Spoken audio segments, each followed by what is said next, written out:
What Jake Martinez was about to discover, buried beneath the fertile soil of his family's foreclosed ranch, would expose a classified/military weapons program that reached the highest levels of Pentagon command and put his family directly in the crosshairs of defense contractors who had spent 40 years keeping these experimental technologies buried.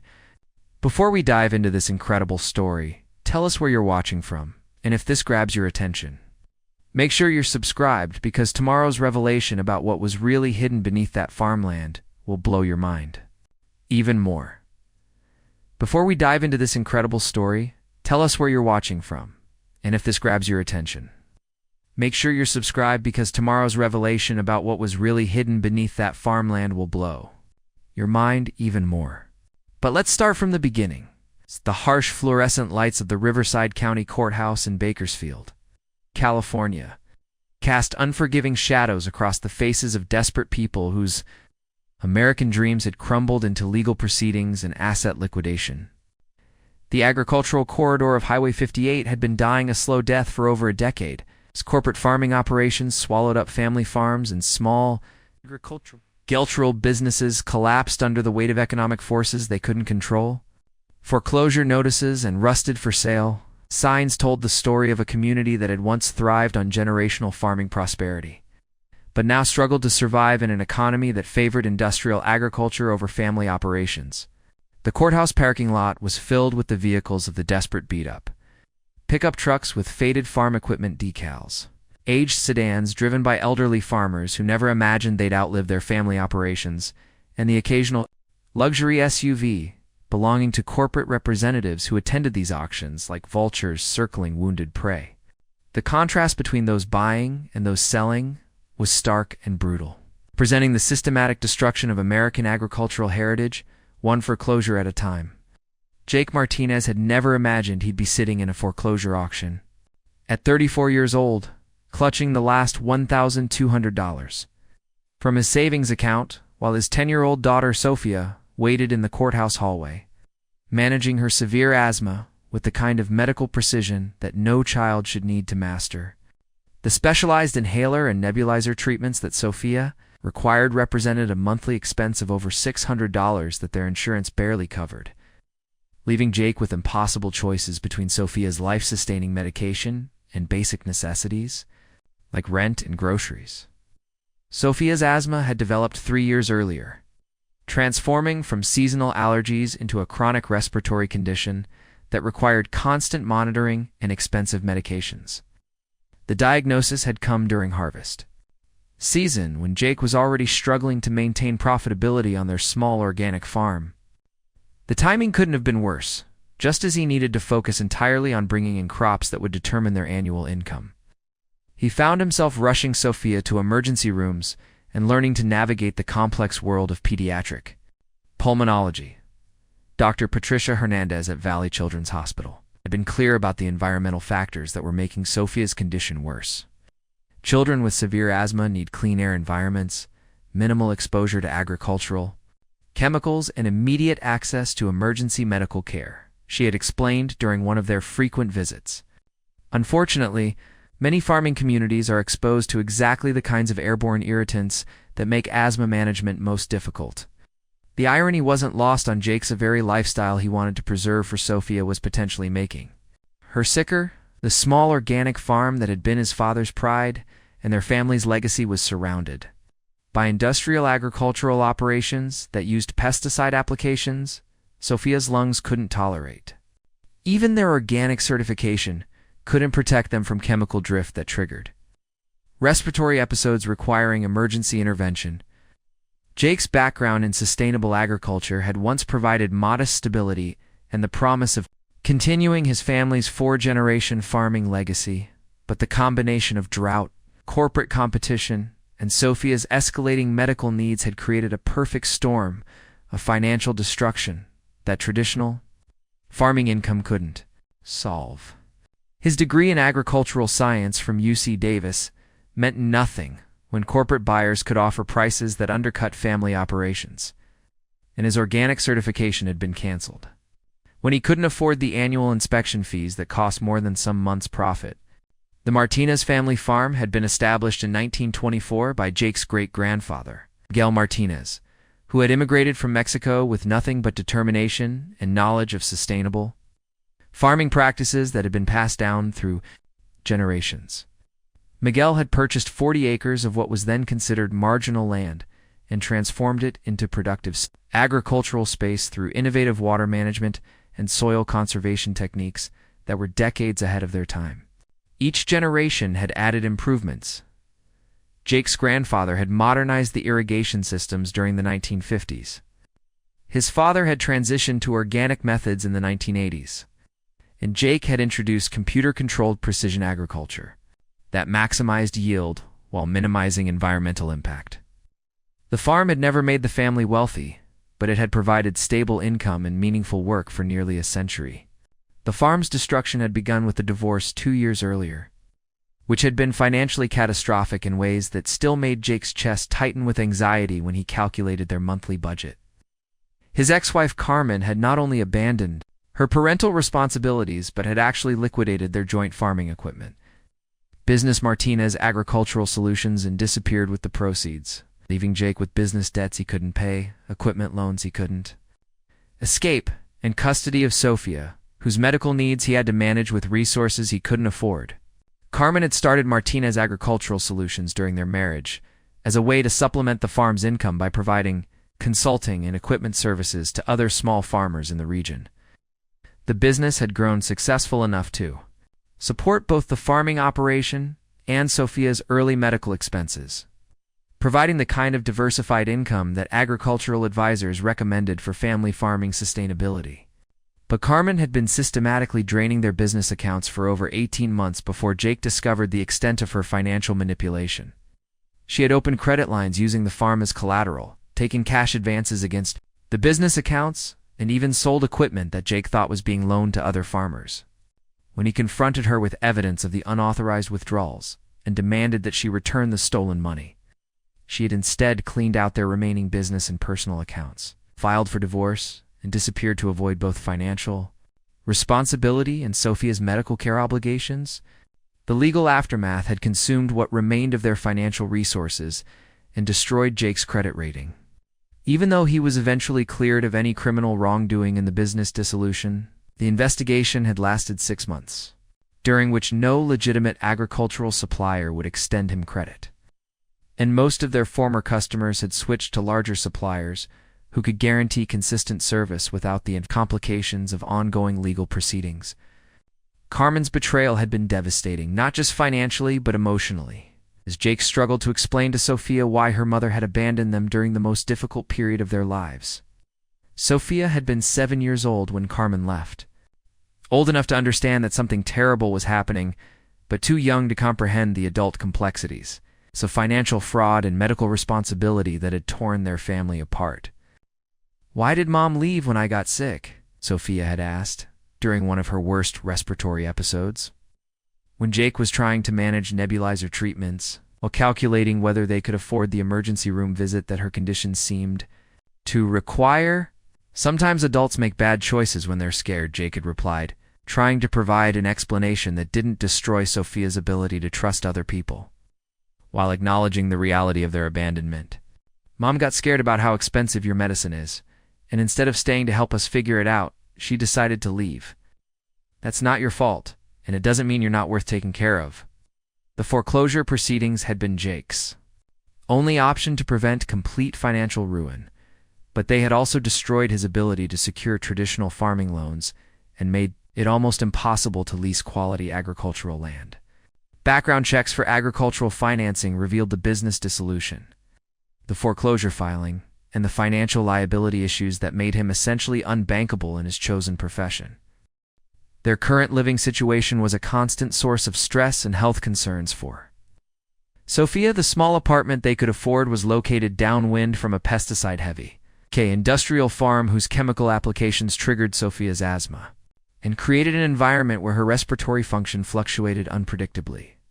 The building's air conditioning system was unreliable. The air quality was poor due to agricultural chemical exposure. The constant stress of financial insecurity was affecting both Sophia's physical health and her academic performance at Valley Elementary School.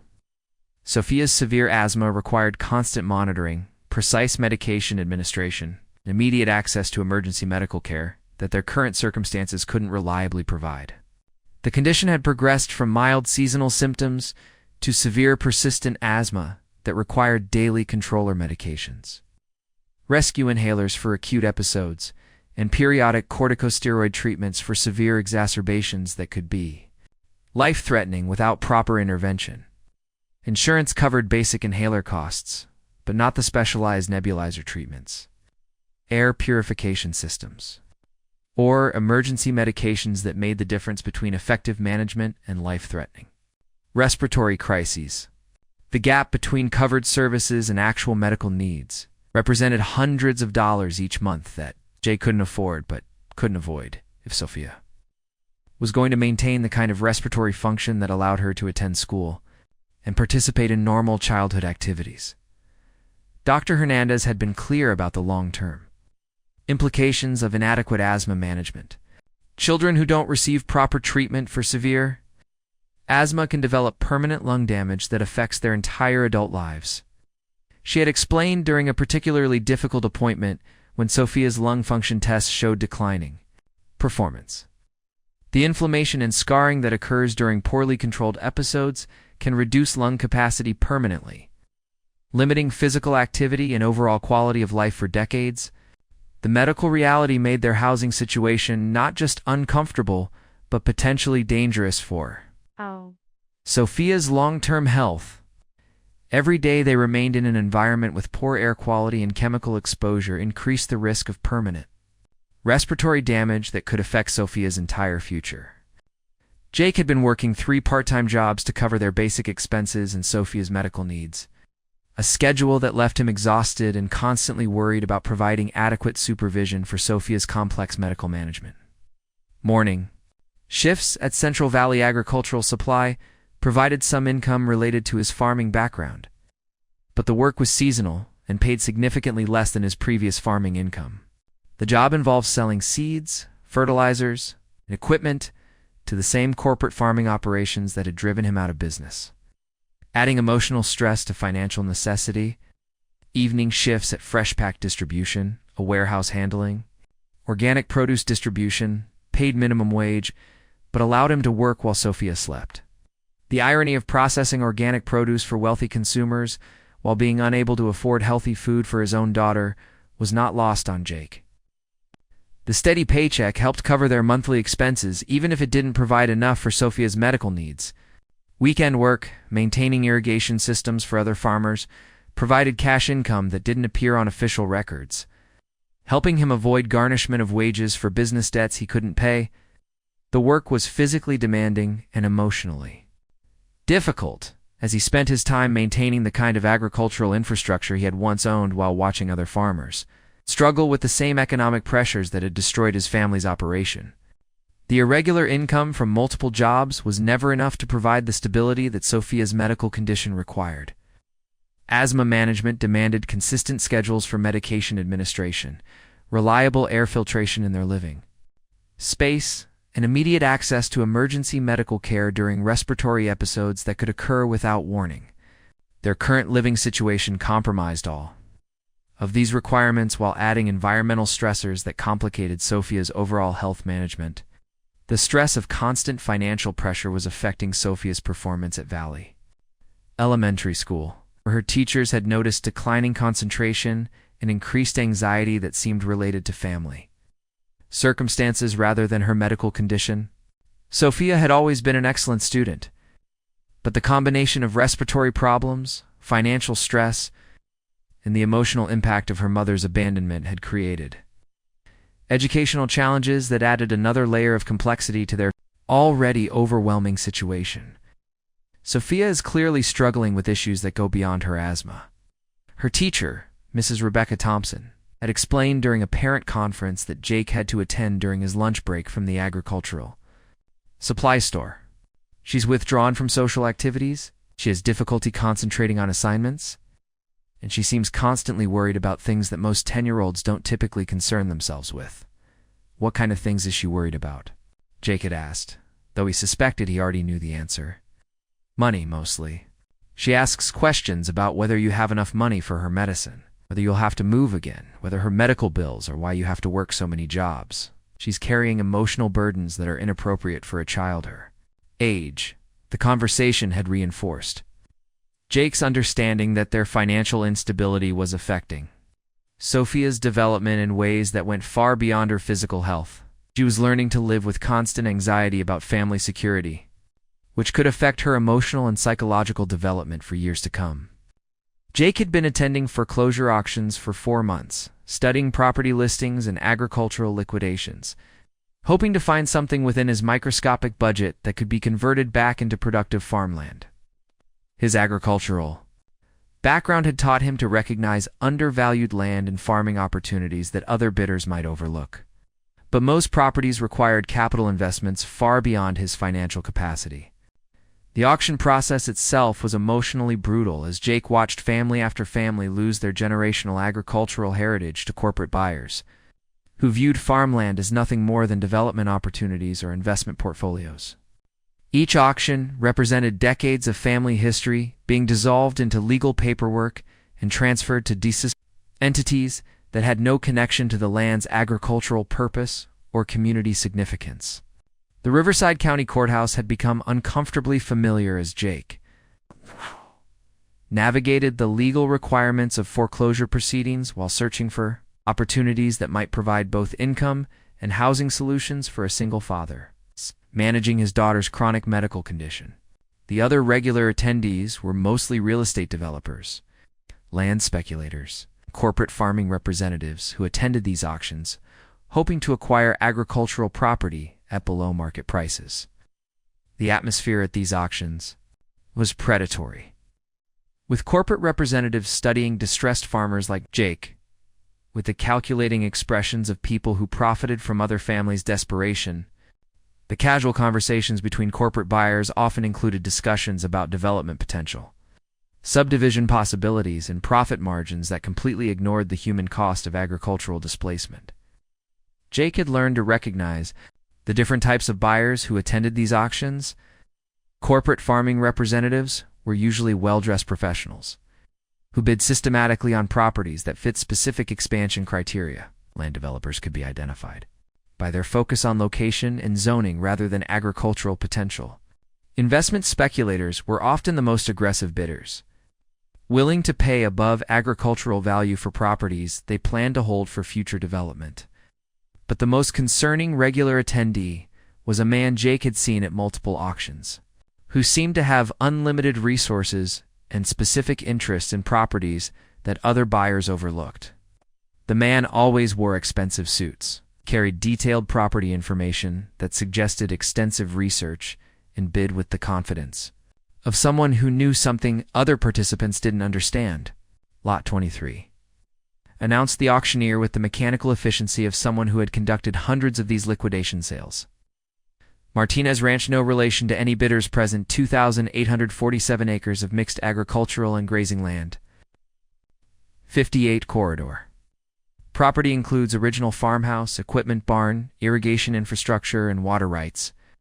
Property has been vacant for 6 months following owner bankruptcy due to estate complications. Opening bid $800. The coincidence of the name wasn't lost on Jake. Martinez Ranch shared his family name, creating an emotional connection that made the property feel personally significant despite having no actual relationship to his family. History. The property description suggested substantial agricultural potential, with established infrastructure that could reduce startup costs for farming operations. Jake studied the property information sheet more carefully, noting details that suggested substantial value even if the current owners had been unable to maintain profitable operations. The land was classified as prime agricultural soil with established water rights, indicating potential for sustainable farming operations that could provide both income and a healthy environment for Sophia's respiratory management. The acreage was substantial enough to support diversified agricultural operations, organic vegetables, sustainable livestock, and agritourism activities that could provide multiple income streams while maintaining the rural environment that Sophia's health required. The established irrigation infrastructure suggested that previous owners had invested in water management systems that would be prohibitively expensive for Jake to install independently. Most intriguingly, the property included what appeared to be the original family farmhouse from the 1940s, which could provide immediate housing while they developed longer-term farming plans. The farmhouse would eliminate rental expenses while providing the clean air environment that Dr. Hernandez had recommended for Sophia's asthma management. The property includes original farmhouse, equipment barn, established irrigation systems, and perpetual water rights that transfer with ownership. The court representative continued. All sales are final, and the property is sold as is, with no warranties or guarantees. Successful bidders are responsible for all property taxes, water assessments, and any liens or encumbrances not specifically mentioned in the sale documentation. The water rights were particularly valuable in California's drought-prone agricultural regions, where access to irrigation water could determine the difference between profitable farming and complete crop failure. Perpetual water rights that transferred with ownership represented substantial value that might not be reflected in the property's opening bid price. "Do I hear $800? The auctioneer continued, scanning the small crowd of developers, speculators, and desperate farmers who attended these auctions. Jake raised his hand, feeling his heart race as he committed most of their remaining resources to land he had only seen in courthouse, photographs, and a property he had no guaranteed way to make profitable. The bid represented not just their last financial resources, but their final attempt to return to the agricultural lifestyle that had defined his family's identity for 4 generations. "I have $800 from the gentleman in the blue work shirt." "Do I hear $900? The bidding progressed slowly, with several participants showing interest in a property that obviously had substantial agricultural potential. Jake recognized some of the bidders from previous auctions. Corporate representatives who attended these proceedings systematically, land speculators who calculated development potential, and other desperate farmers who were looking for second chances to rebuild their agricultural operations. One bidder appeared to be a corporate farming representative who was probably calculating operational costs and potential profit margins for industrial agricultural operations. Corporate farms typically evaluated properties based on soil quality, water access, proximity to processing facilities, treating farmland as production assets rather than family heritage. Another participant looked like a land speculator who might be planning to flip the property to residential or commercial developers. Speculators often attended agricultural auctions looking for properties with development potential that could be purchased at agricultural prices and later subdivided or rezoned for more profitable uses. But the most prominent bidder was a man in an expensive suit who had been dominating several previous auctions with aggressive bidding strategies and dismissive attitudes towards smaller participants. Jake recognized him from local business news coverage as Richard Blackstone, a billionaire developer whose company, Blackstone Development Corporation, had been converting agricultural land throughout the Central Valley into industrial and residential developments. Blackstone's presence at agricultural auctions was controversial throughout the farming community, as his company had gained a reputation for acquiring family farms through foreclosure proceedings and immediately converting them to non-agricultural uses.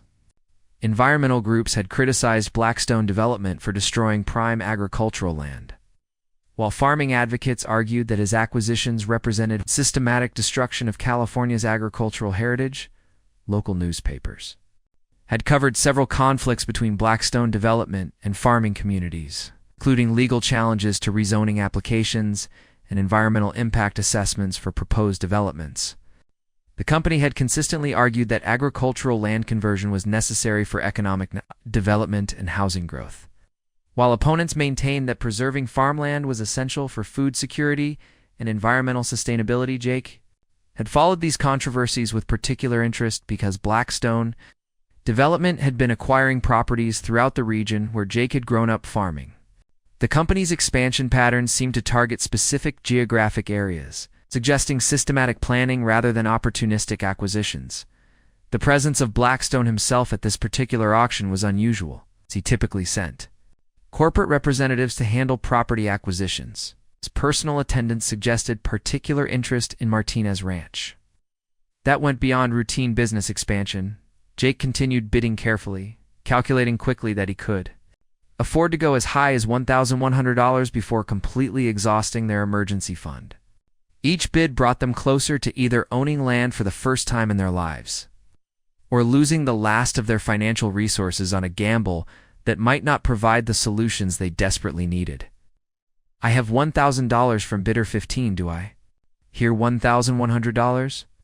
Jake raised his hand again, knowing that $1,100 represented almost everything they had left, but understanding that this might be their only opportunity to own something that could provide both income potential and a healthy environment. For Sophia's respiratory management, the bid would leave them with less than $100 in emergency funds, creating immediate financial vulnerability, but potentially providing long-term solutions for both their housing and income needs. I have $1,100 from bidder 23. Do I hear $1,200, Richard? Blackstone, who had been studying the property documentation with obvious interest while conducting what appeared to be a phone conversation with his corporate staff, suddenly looked up and noticed Jake's determined bidding. His expression shifted from professional calculation to visible amusement as he apparently recognized Jake as one of the local farmers, whose properties his company had been acquiring through similar auction processes. Blackstone's recognition seemed to trigger a change in his bidding strategy, transforming what had been routine property acquisition into what appeared to be personal entertainment at Jake's expense. The billionaire's expression suggested that he found the situation amusing rather than competitive, as if Jake's participation in the bidding was some kind of joke that only Blackstone understood. $1,200, Blackstone said with a condescending smile, raising his hand while making direct eye contact with Jake. Although I have to wonder what a small-time farmer thinks he's going to do with prime development land that requires serious capital investment to generate any meaningful return on investment. The comment drew uncomfortable attention from other auction participants, who recognized the inappropriate nature of Blackstone's public mockery during official proceedings. The auctioneer paused, clearly uncertain about how to respond to bidding commentary that verged on harassment and violated the professional atmosphere that courthouse auctions were supposed to maintain. Several other bidders exchanged glances that suggested disapproval of Blackstone's behavior, but none of them seemed willing to challenge a billionaire whose company controlled significant real estate interests throughout the region. The power dynamic in the room was obvious. Blackstone could afford to behave inappropriately because his financial resources made him immune to social consequences. Jake felt his face flush with embarrassment and anger, but he also understood that backing down now would mean accepting that Sophia would continue living in an environment that compromised her health, while he remained trapped in financial circumstances that prevented him from providing adequate medical support for her chronic condition. The personal nature of Blackstone's attack made the situation more than just a property auction. It had become a public confrontation between someone with unlimited resources and a desperate father trying to provide medical care for his sick daughter. The symbolism wasn't lost on other auction participants, who were witnessing the kind of power imbalance that characterized much of California's agricultural displacement. $1,200, Jake said quietly, but firmly raising his hand while trying to project confidence he didn't feel about competing against someone with virtually unlimited resources. His voice carried a determination that suggested he understood the implications of what was happening, but wasn't willing to be intimidated into abandoning his family's needs. Well, this should be entertaining, Blackstone announced to the room with obvious amusement, his tone suggesting that he viewed Jake's financial desperation as some kind of performance being staged for his entertainment. Let's see how high the local agriculture enthusiast is willing to go before reality sets in about the difference between good intentions and actual business capacity. The comment revealed Blackstone's complete dismissal of Jake's legitimate need for the property and his assumption that financial resources automatically translated into superior judgment about land use and agricultural potential. The billionaire's attitude suggested that he viewed farming as an outdated economic activity that should be replaced by more profitable development projects. Other auction participants were clearly uncomfortable with Blackstone's behavior, but the power dynamics in the room prevented anyone from directly challenging his inappropriate commentary. The situation had transformed from a property auction into a public demonstration of how wealth could be used to humiliate people who lacked financial resources to defend themselves.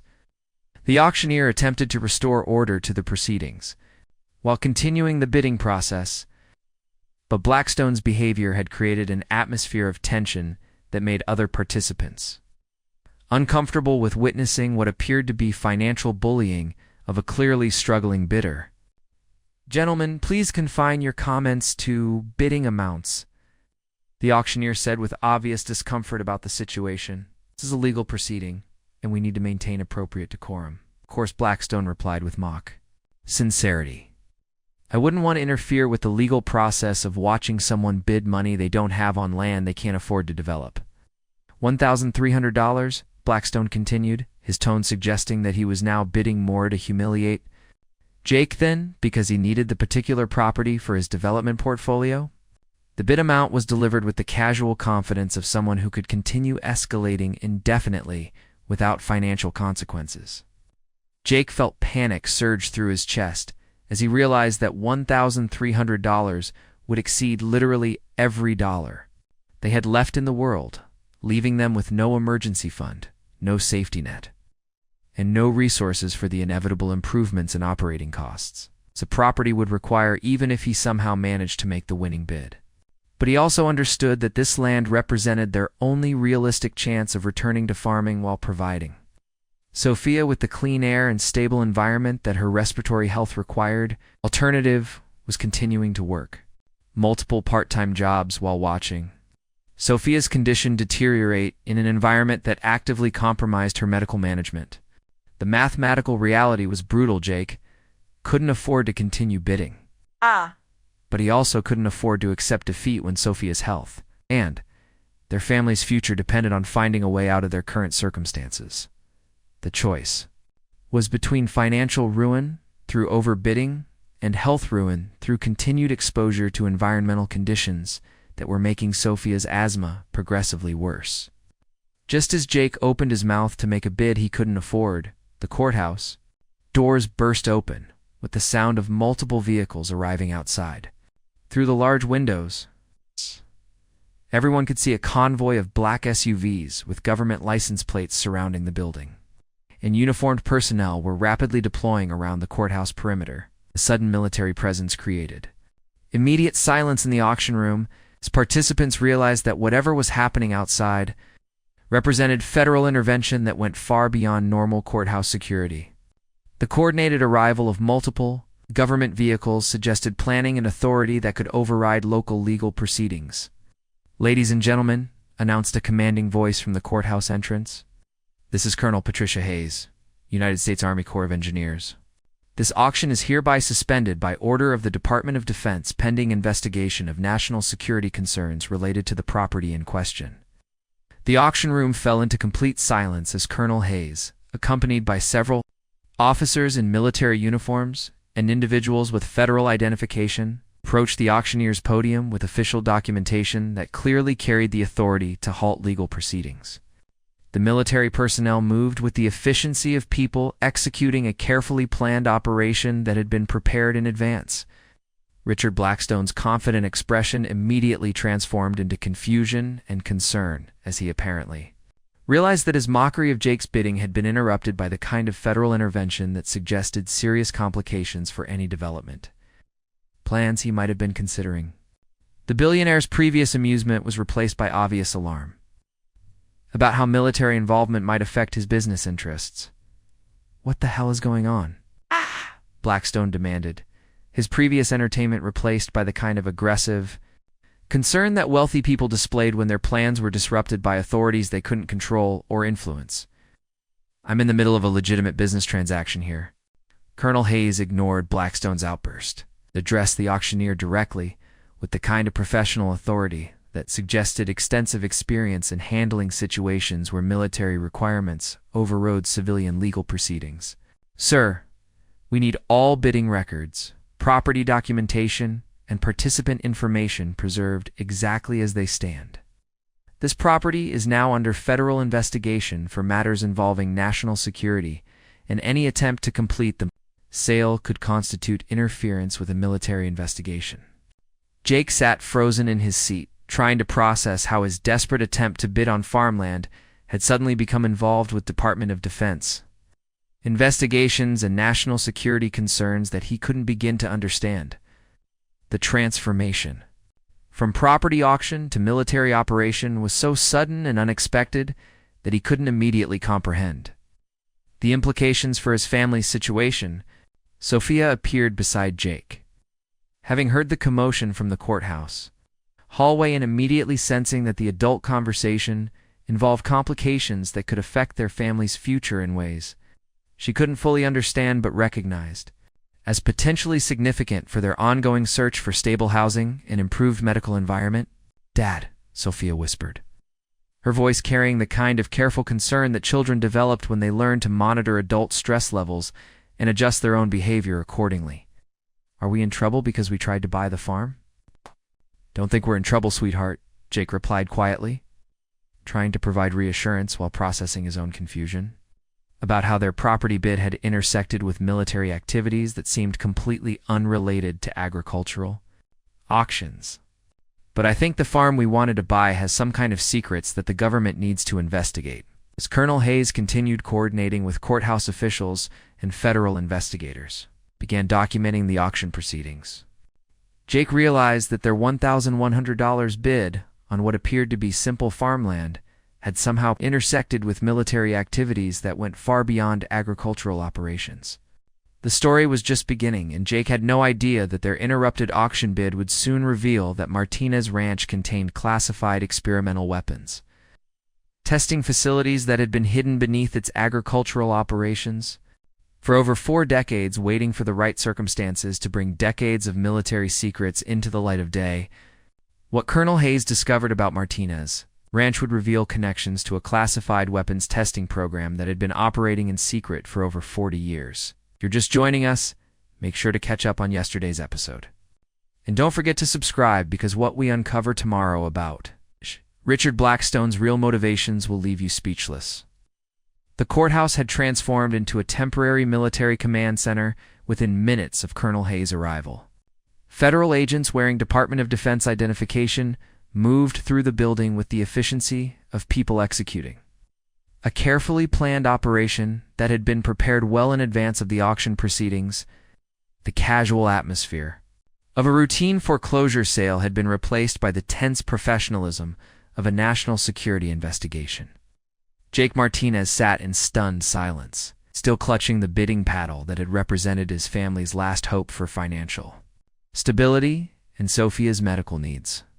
His 10-year-old daughter pressed close to his side, her inhaler within easy reach as the stress of the situation triggered the kind of respiratory anxiety that often preceded her asthma episodes.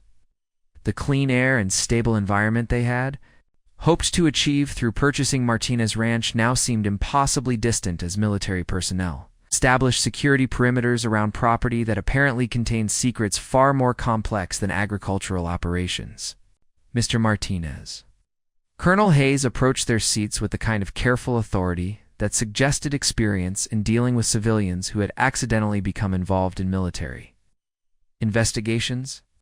"I understand you were bidding on the Martinez Ranch property. I need to ask you some questions about your interest in this particular piece of land." "I just wanted to buy farmland so my daughter could have clean air for her asthma," Jake replied honestly, his voice carrying the exhaustion of someone who had been struggling against overwhelming circumstances for years. "I had no idea there was anything unusual about the property beyond normal agricultural operations." Colonel Hayes studied Jake's expression with the trained assessment skills that military law investigators developed for determining credibility and potential security risks. Evaluations seemed to conclude that Jake's interest in the property was exactly what it appeared to be: a desperate father's attempt to provide adequate medical care for his sick daughter through acquiring suitable housing. "Mr. Martinez, I believe your motivations are exactly what you've stated," Colonel Hayes said with obvious relief at not having to treat Jake as a potential security threat.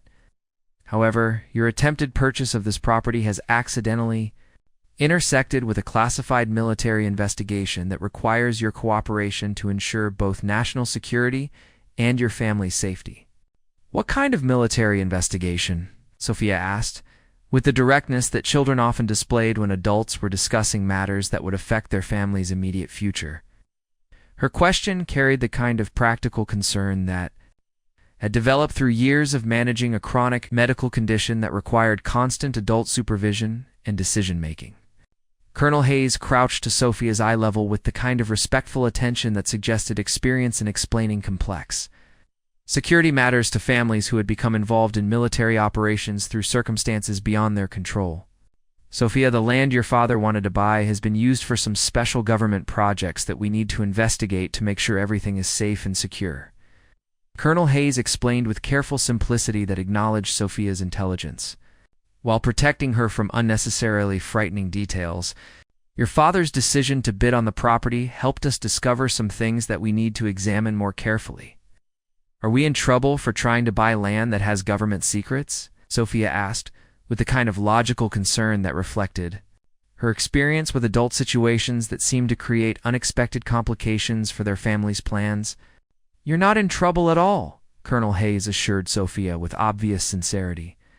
In fact, your family's attempt to purchase this property may have helped us identify security concerns that needed immediate attention. Your father's interest in the land for legitimate farming purposes actually helped us realize that we needed to investigate activities that had been hidden for much longer than they should have been.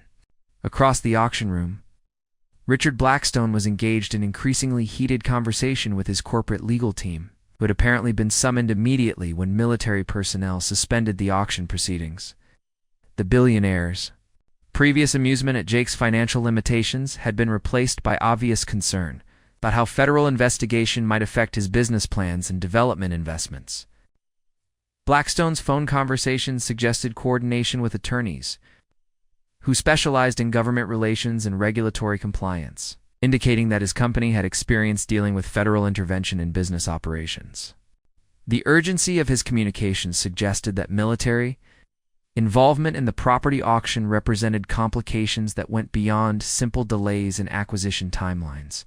This is completely unacceptable, Blackstone announced to anyone within hearing range, his voice carrying the indignant authority of someone accustomed to having his business interests prioritized over other considerations.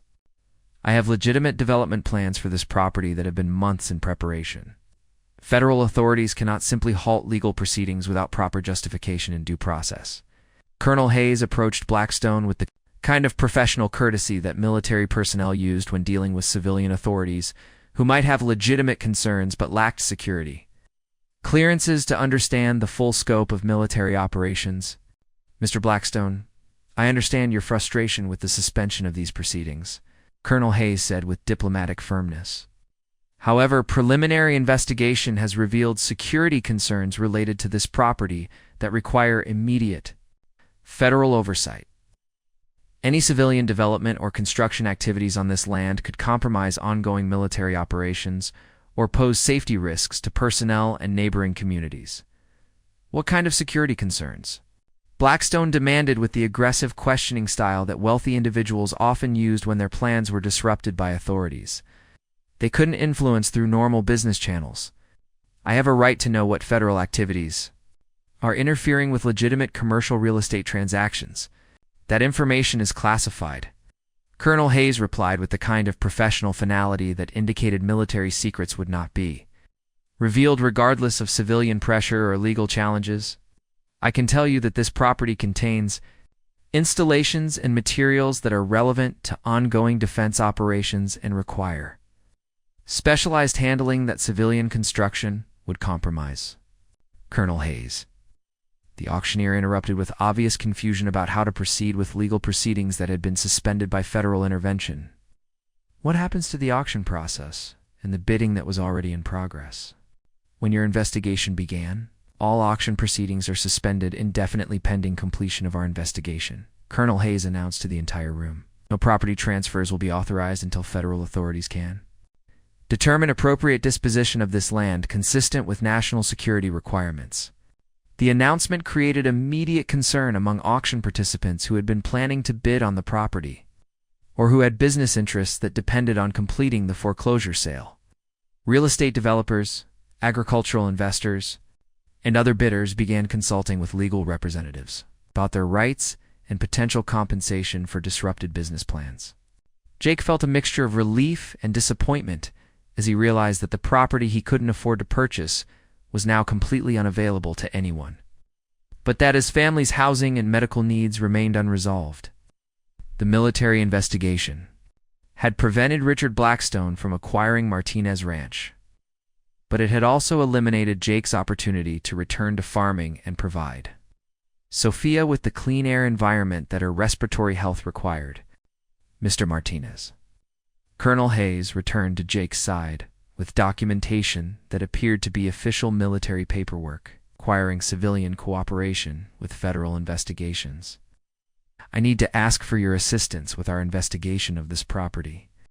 Your background in agriculture and your familiarity with the local farming community could provide valuable insights for our assessment of activities that have been conducted on this land. What kind of assistance?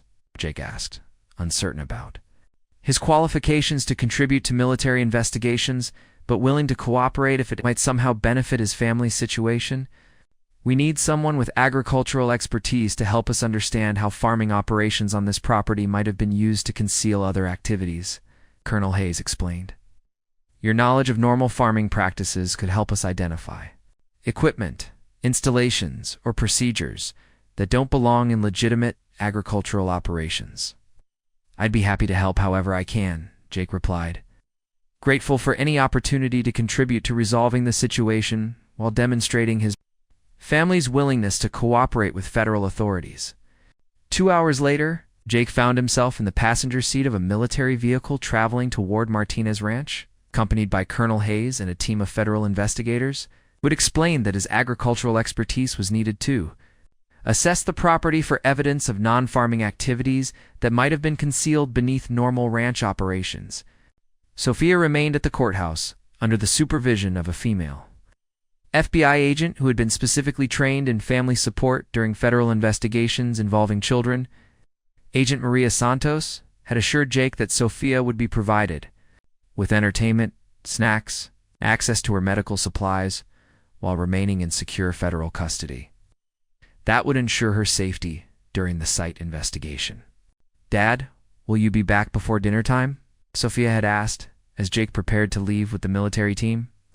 Her question carried the kind of practical concern that children with chronic medical conditions developed about maintaining schedules that supported their health management routines. I should be back well before dinner, Jake had promised. Though he had no real understanding of how long military site investigations typically required or what complexities might emerge during examination of property that apparently contained classified installations. The drive to Martinez Ranch took 30 minutes through agricultural areas that Jake recognized from his years of farming in the region. The landscape was dominated by large-scale industrial agricultural operations, vast fields of monoculture, crops, massive irrigation systems, and equipment that represented the kind of capital investment that had driven family farmers out of business throughout California's Central Valley. Mr. Martinez, Colonel Hayes said as they approached the ranch property, I want to prepare you for what we might discover during this investigation. Preliminary intelligence suggests that this property has been used for activities that go far beyond normal agricultural operations, and some of those activities may involve equipment or installations that could be disturbing to civilians who aren't familiar with military testing procedures. What kind of testing procedures?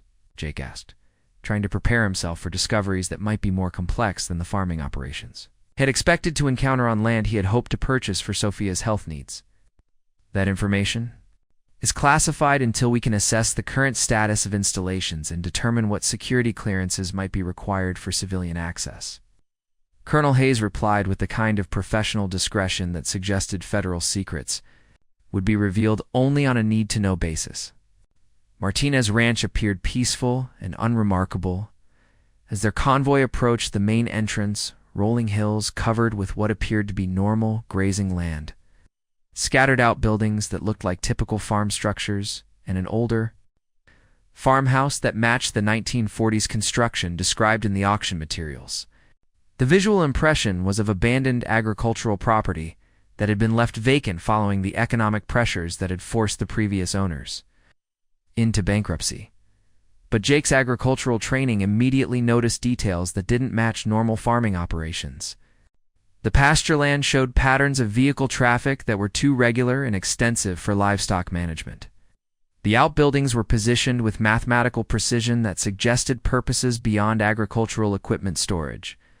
Most significantly, the property's fencing was far more substantial and sophisticated than necessary for containing livestock or marking property boundaries.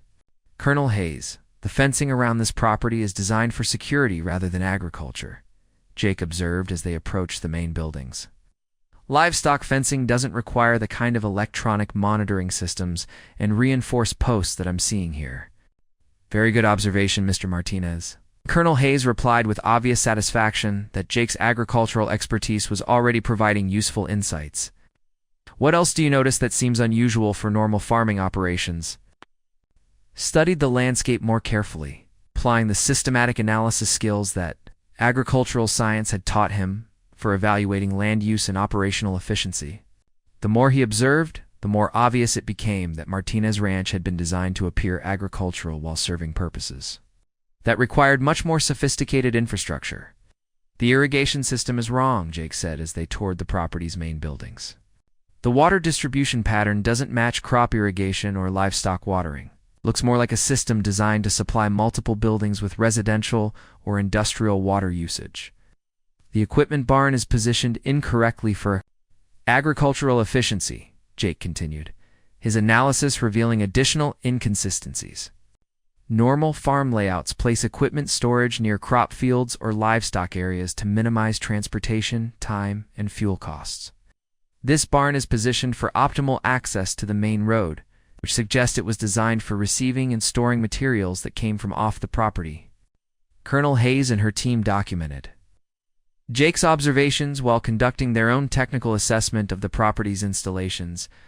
Military specialists with electronic detection equipment were identifying underground cables, communication systems, and structural modifications that had been hidden beneath the ranch's agricultural appearance. Mr. Martinez, your analysis confirms our preliminary intelligence about this property, Colonel Hayes said as the investigation team assembled their findings. Martinez Ranch has been used as a cover facility for classified military research and testing operations that have been ongoing for over 40 years. What kind of research and testing? Jake asked, trying to understand how agricultural land could have been used for military purposes without detection by neighboring farmers or local authorities. Experimental weapon systems, Colonel Hayes replied with the kind of careful honesty that suggested she was revealing information that Jake needed to understand his family's situation.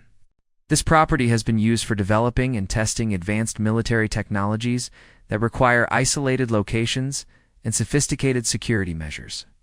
The revelation explained the property's unusual infrastructure and the federal government's immediate intervention when the land became available for civilian purchase.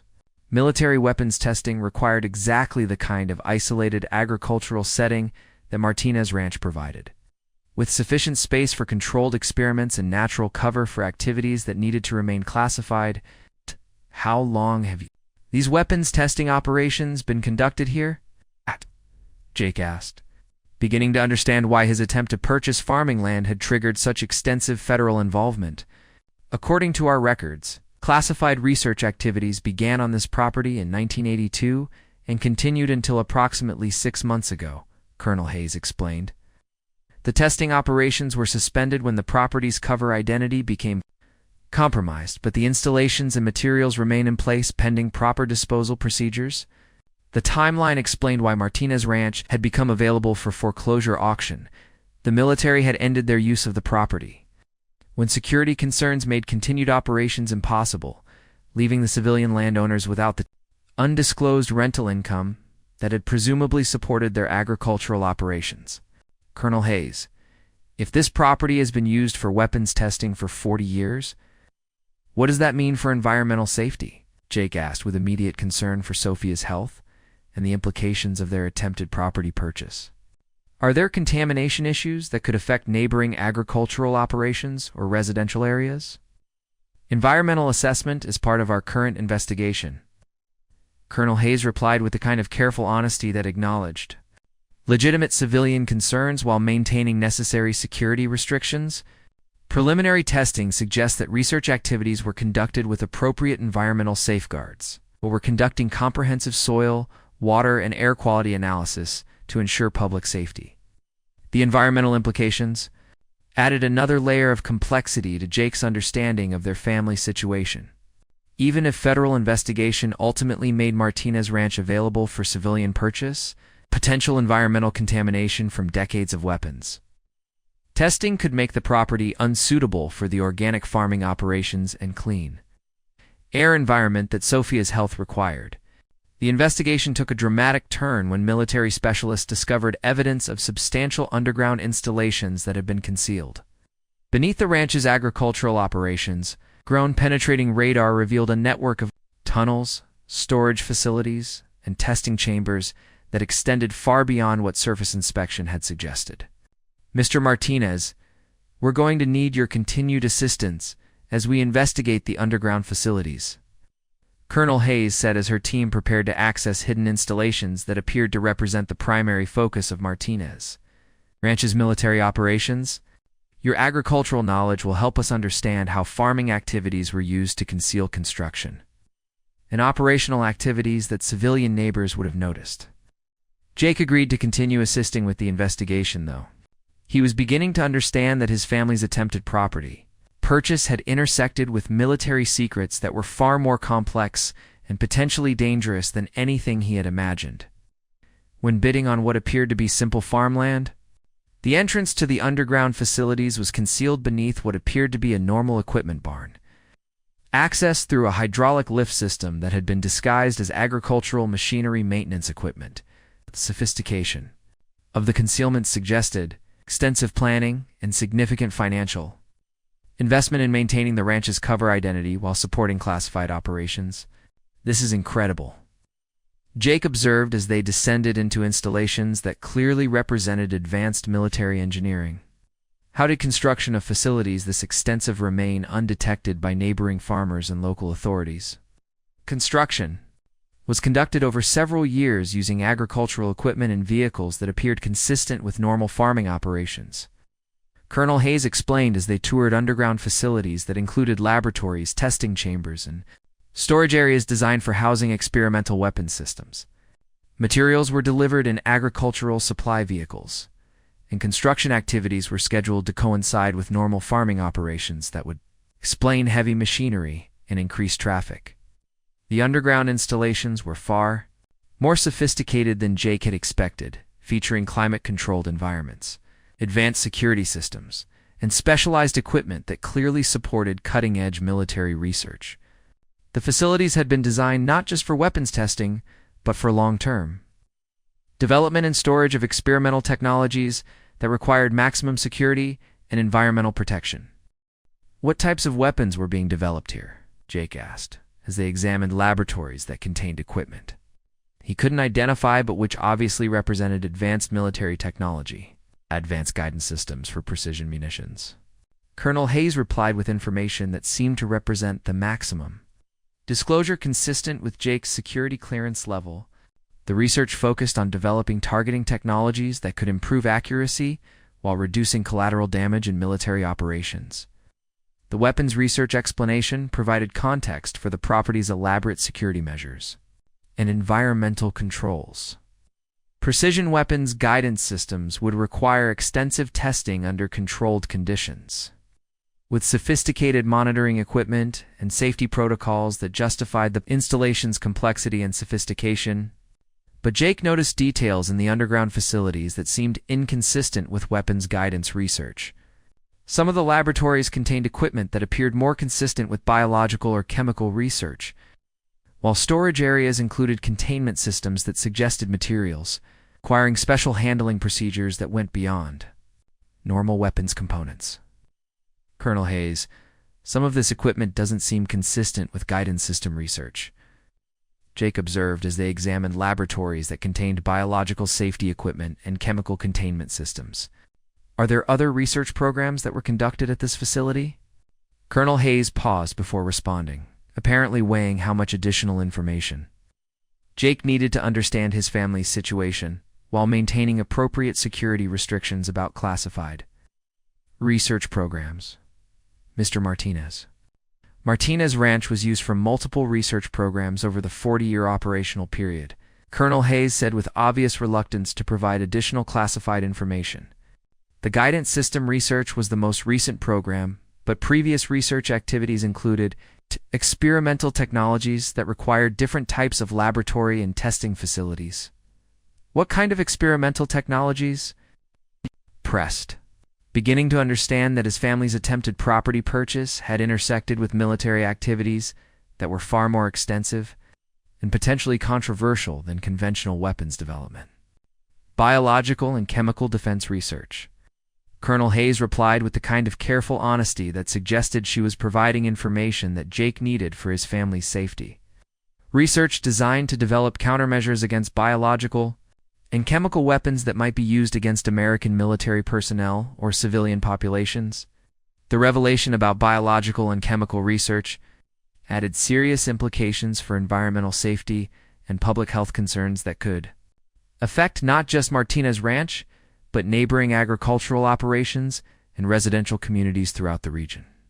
Defensive research typically involved controlled exposure to dangerous materials that could pose long-term contamination risks even when conducted with appropriate safety protocols.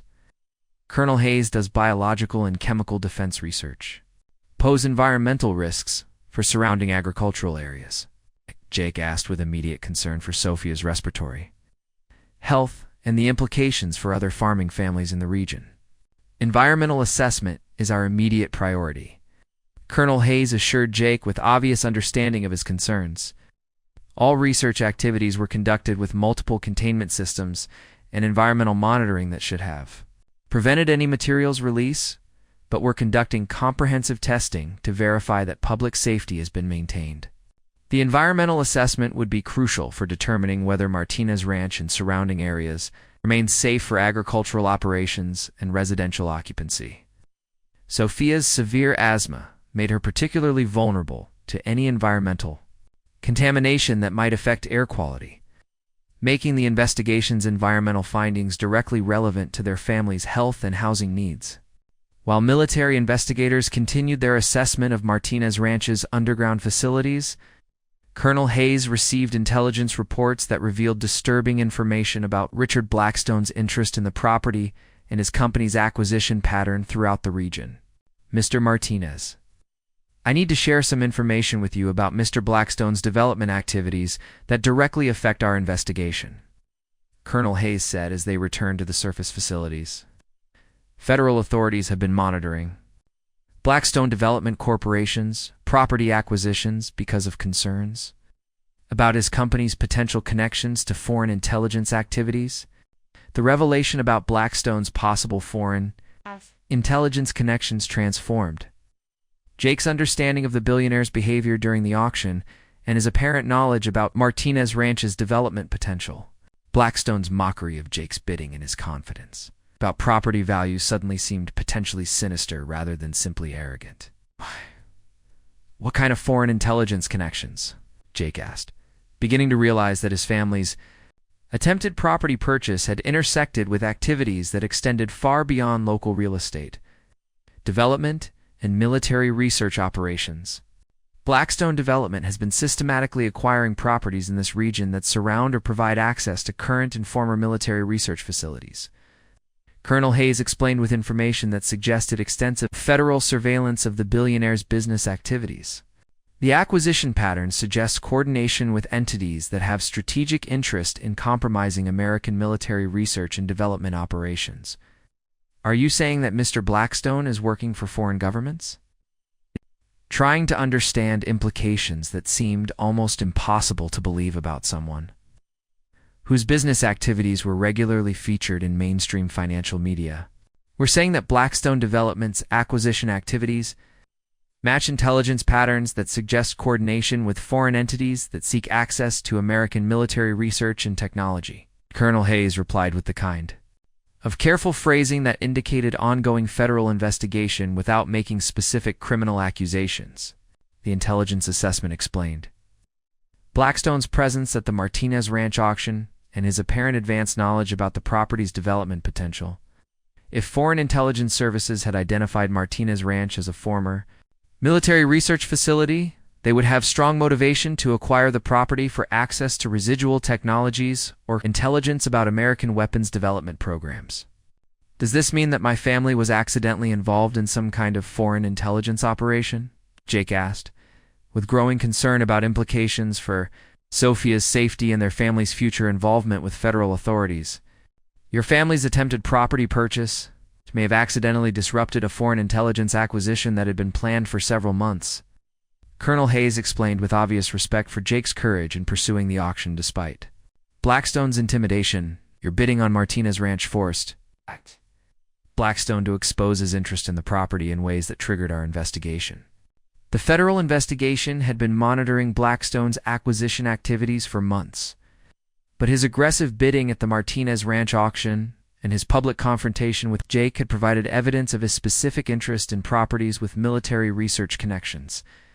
Jake's innocent attempt to purchase farmland had accidentally created the circumstances that allowed federal authorities to identify and disrupt a potential foreign intelligence operation.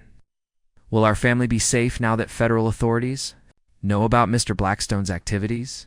Sophia asked, having approached their conversation with the kind of careful attention that children developed when adult discussions involved their family's security and future plans. Sophia, your family's safety is our immediate priority, Colonel Hayes assured her with the kind of professional concern that suggested military protection resources would be provided if necessary.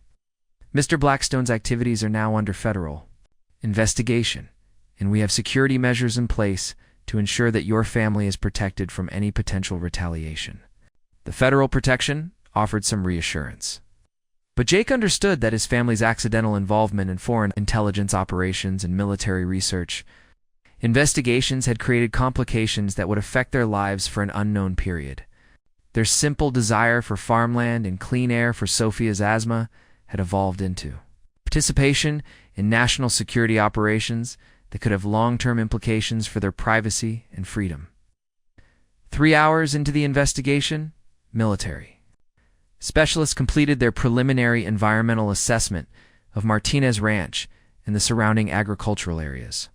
The results provided crucial information about public safety and the property's suitability for civilian use following decades of classified military research operations. Mr. Martinez, I have good news about the environmental assessment, Colonel Hayes announced as her team compiled their findings. Comprehensive testing of soil, water, and air quality indicates that research activities were conducted with effective containment systems that prevented environmental contamination. The environmental clearance was enormously relieving for Jake, who had been increasingly concerned about potential health risks for Sophia and other families in the agricultural community.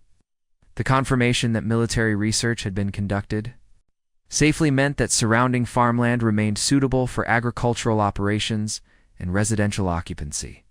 Does this mean that Martinez Ranch could eventually be available for civilian purchase and normal farming operations?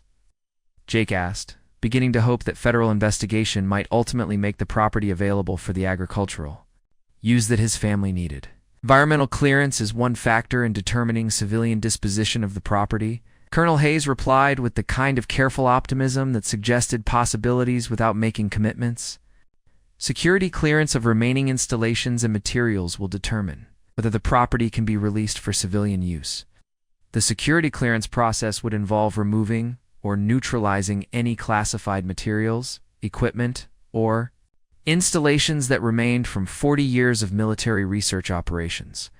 Depending on the complexity of the underground facilities and the sensitivity of residual technologies, security clearance could require weeks or months of specialized disposal procedures. How long might security clearance require? Jake asked, trying to understand the timeline for potential property availability while managing his family's immediate housing, and medical needs.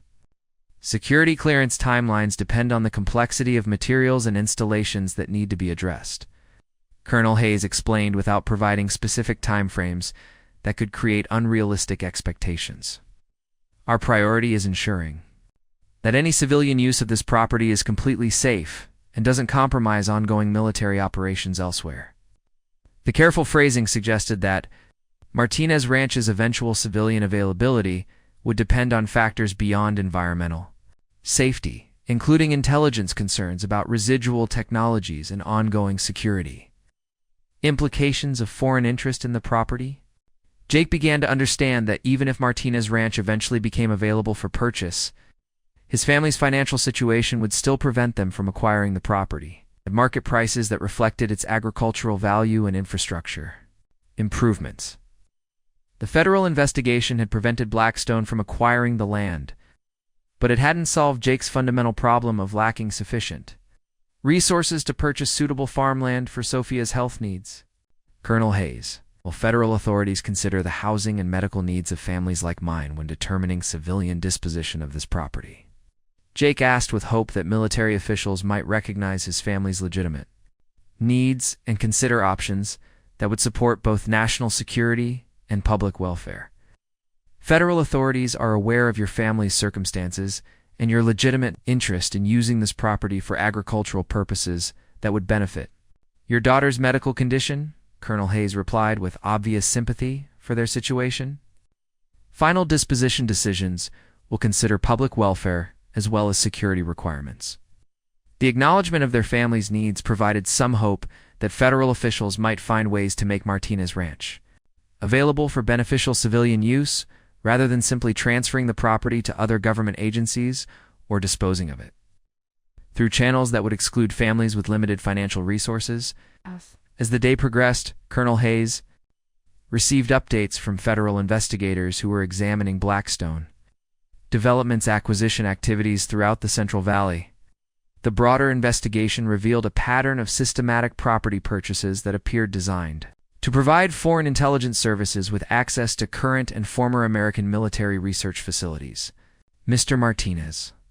The investigation of Mr. Blackstone's activities has revealed information that significantly affects our assessment of national security threats in this region, Colonel Hayes said as she shared intelligence reports that expanded the scope of federal concerns beyond Martinez Ranch alone. What kind of national security threats? Jake asked, beginning to understand that his family's attempted property purchase had intersected with intelligence operations that extended far beyond local real estate development. Blackstone Development has acquired properties that provide access to 12 different military research facilities in California, Nevada, and Arizona. Colonel Hayes explained with information that suggested extensive foreign intelligence planning. The acquisition pattern indicates systematic mapping of American military research infrastructure that could compromise national defense capabilities. The scope of Blackstone's acquisition activities was staggering, representing investments of hundreds of millions of dollars in properties that appeared agricultural or commercial, but provided intelligence value through proximity to classified military operations. The systematic nature of the acquisitions suggested coordination with foreign intelligence services that had extensive resources and long-term strategic planning capabilities. How could foreign intelligence services coordinate such extensive property acquisitions without detection by federal authorities? Jake asked, trying to understand how such large-scale operations could proceed without triggering earlier investigation. Intelligence operations of this scope require sophisticated cover identities and legitimate business activities that don't immediately suggest foreign coordination. Colonel Hayes explained with obvious professional respect for the operations. Complexity. Blackstone Development appears to have been operating as a legitimate business while serving foreign intelligence objectives. The business cover explanation revealed the sophistication of modern intelligence operations, which use genuine commercial activities to achieve strategic objectives while maintaining plausible civilian explanations for acquisitions and operations that served military intelligence purposes. Will federal authorities be able to prevent foreign intelligence services from accessing American military research through these property acquisitions? Jake asked with concern about national security implications that extended far beyond his family's immediate situation. Federal authorities are implementing comprehensive security measures to address the threats identified through this investigation. Colonel Hayes assured Jake with the kind of professional confidence that suggested extensive government resources were being deployed to address the intelligence compromise. The federal response would likely involve security upgrades at affected military facilities, counterintelligence operations to identify foreign agents and assets, and legal actions to prevent continued foreign access to American military research capabilities. Jake began to understand that his family's accidental involvement in exposing Blackstone's intelligence operations had contributed to protecting American national security in ways that could have significant long-term implications for military, research, and defense capabilities. Does this mean that our family accidentally helped expose a major foreign intelligence operation? Sophia asked with the kind of perceptive understanding that children often demonstrated when adult situations involved their family in historically significant events. Sophia, your family's courage in pursuing legitimate property purchase, despite intimidation from someone with unlimited financial resources, helped federal authorities identify and disrupt intelligence operations that threatened American national security. Colonel Hayes replied with obvious admiration for their family's accidental contribution to protecting democratic institutions. The recognition of their contribution provided some satisfaction for the stress and uncertainty their family had experienced, while suggesting that federal authorities might remember their cooperation when making decisions about Martinez Ranch's eventual civilian disposition. As evening approached and the initial investigation phase concluded, Colonel Hayes prepared Jake and Sophia for return to civilian custody, while federal authorities continued their assessment of Martinez Ranch's installations and Blackstone developments, intelligence connections. Mr. Martinez, tomorrow we'll be conducting more detailed investigation of the underground facilities and their contents, Colonel Hayes explained as military personnel secured the property for continued federal oversight. We may need your continued assistance as we assess materials and equipment that require agricultural expertise to understand their civilian applications. I'm happy to continue helping however I can, Jake replied, grateful for any opportunity to contribute to resolving the situation while maintaining hope that federal investigation might ultimately benefit his family's housing and medical needs. Colonel Hayes, will we learn more tomorrow about what Mr. Blackstone was really planning to do with this property? Sophia asked, with the kind of direct curiosity that had impressed federal officials throughout the day's proceedings. Sophia, tomorrow's investigation will reveal more about the facilities and materials that made this property valuable for foreign intelligence purposes. Colonel Hayes replied with careful honesty about what information could be shared with civilians who lacked security clearances for classified details. As they returned to civilian life under federal protection, Jake reflected on how their desperate $1,100 auction bid had evolved into participation in national security operations that could affect military research and intelligence capabilities for years to come. The story was accelerating toward revelations that would expose the full scope of foreign intelligence operations targeting American military research. And tomorrow would bring discoveries that would transform their understanding of both Martinez Ranch's underground secrets and Richard Blackstone's true motivations for acquiring properties throughout the region. What Jake and Sophia discovered in the deepest levels of Martinez Ranch would expose a 40-year conspiracy involving experimental, mind control research that reached the highest levels of Pentagon command. If you're new to this story, go back and watch episodes 1 and 2 first. Make sure you're subscribed, because tomorrow we'll reveal how Blackstone's foreign handlers planned to weaponize these psychological experiments against American citizens. Dawn broke over Martinez Ranch, with military vehicles establishing a larger security perimeter than the previous day's investigation had required. Colonel Patricia Hayes had arrived with specialized excavation equipment, deep ground penetrating radar systems, and a team of federal investigators whose credentials suggested expertise in recovering materials from highly classified research programs that had been buried for decades. Jake Martinez sat in the passenger seat of a military transport vehicle, watching his 10-year-old daughter, Sophia, manage her morning asthma routine with the efficiency that had become second nature during their months of financial crisis and housing instability. The specialized inhaler and monitoring devices that Sophia required had been supplemented with military-grade air filtration systems that Colonel Hayes had insisted on providing after learning about Sophia's respiratory sensitivity to environmental contaminants. "Dad, are we going to see the secret underground laboratories today?" Sophia asked with the kind of direct curiosity that had impressed federal investigators throughout their involvement with the Martinez Ranch investigation. Her questions consistently cut through adult complexity to focus on essential information that would affect their family's immediate situation and future plans. "We're going to help Colonel Hayes understand what was really happening beneath the farmland," Jack replied carefully, trying to prepare Sophia for discoveries that might be more complex and potentially disturbing than the weapons research they had encountered during yesterday's initial investigation.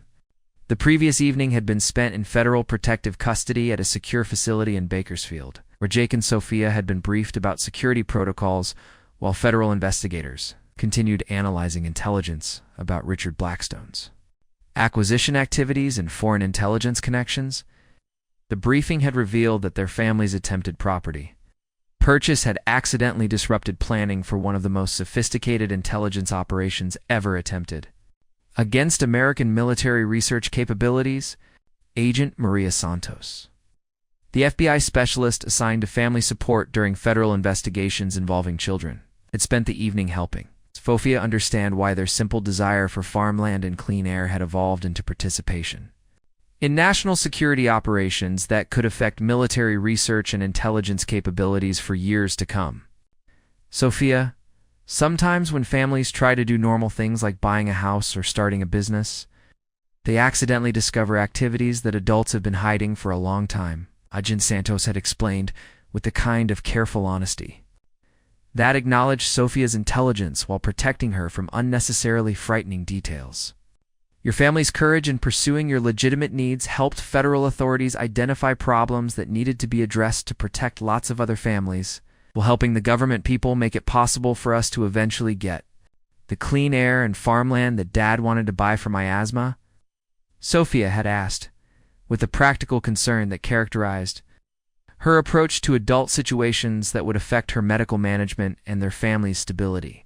"Federal authorities are very grateful for your family's cooperation, and they want to make sure that helping with this investigation benefits your family as well as protecting national security," Agent Santos had assured Sophia with the kind of optimism that suggested government resources might be available to address their housing and medical needs. The federal support had provided immediate improvements in Sophia's respiratory management, with access to advanced medical monitoring and air filtration that represented the kind of specialized care their previous insurance had never covered.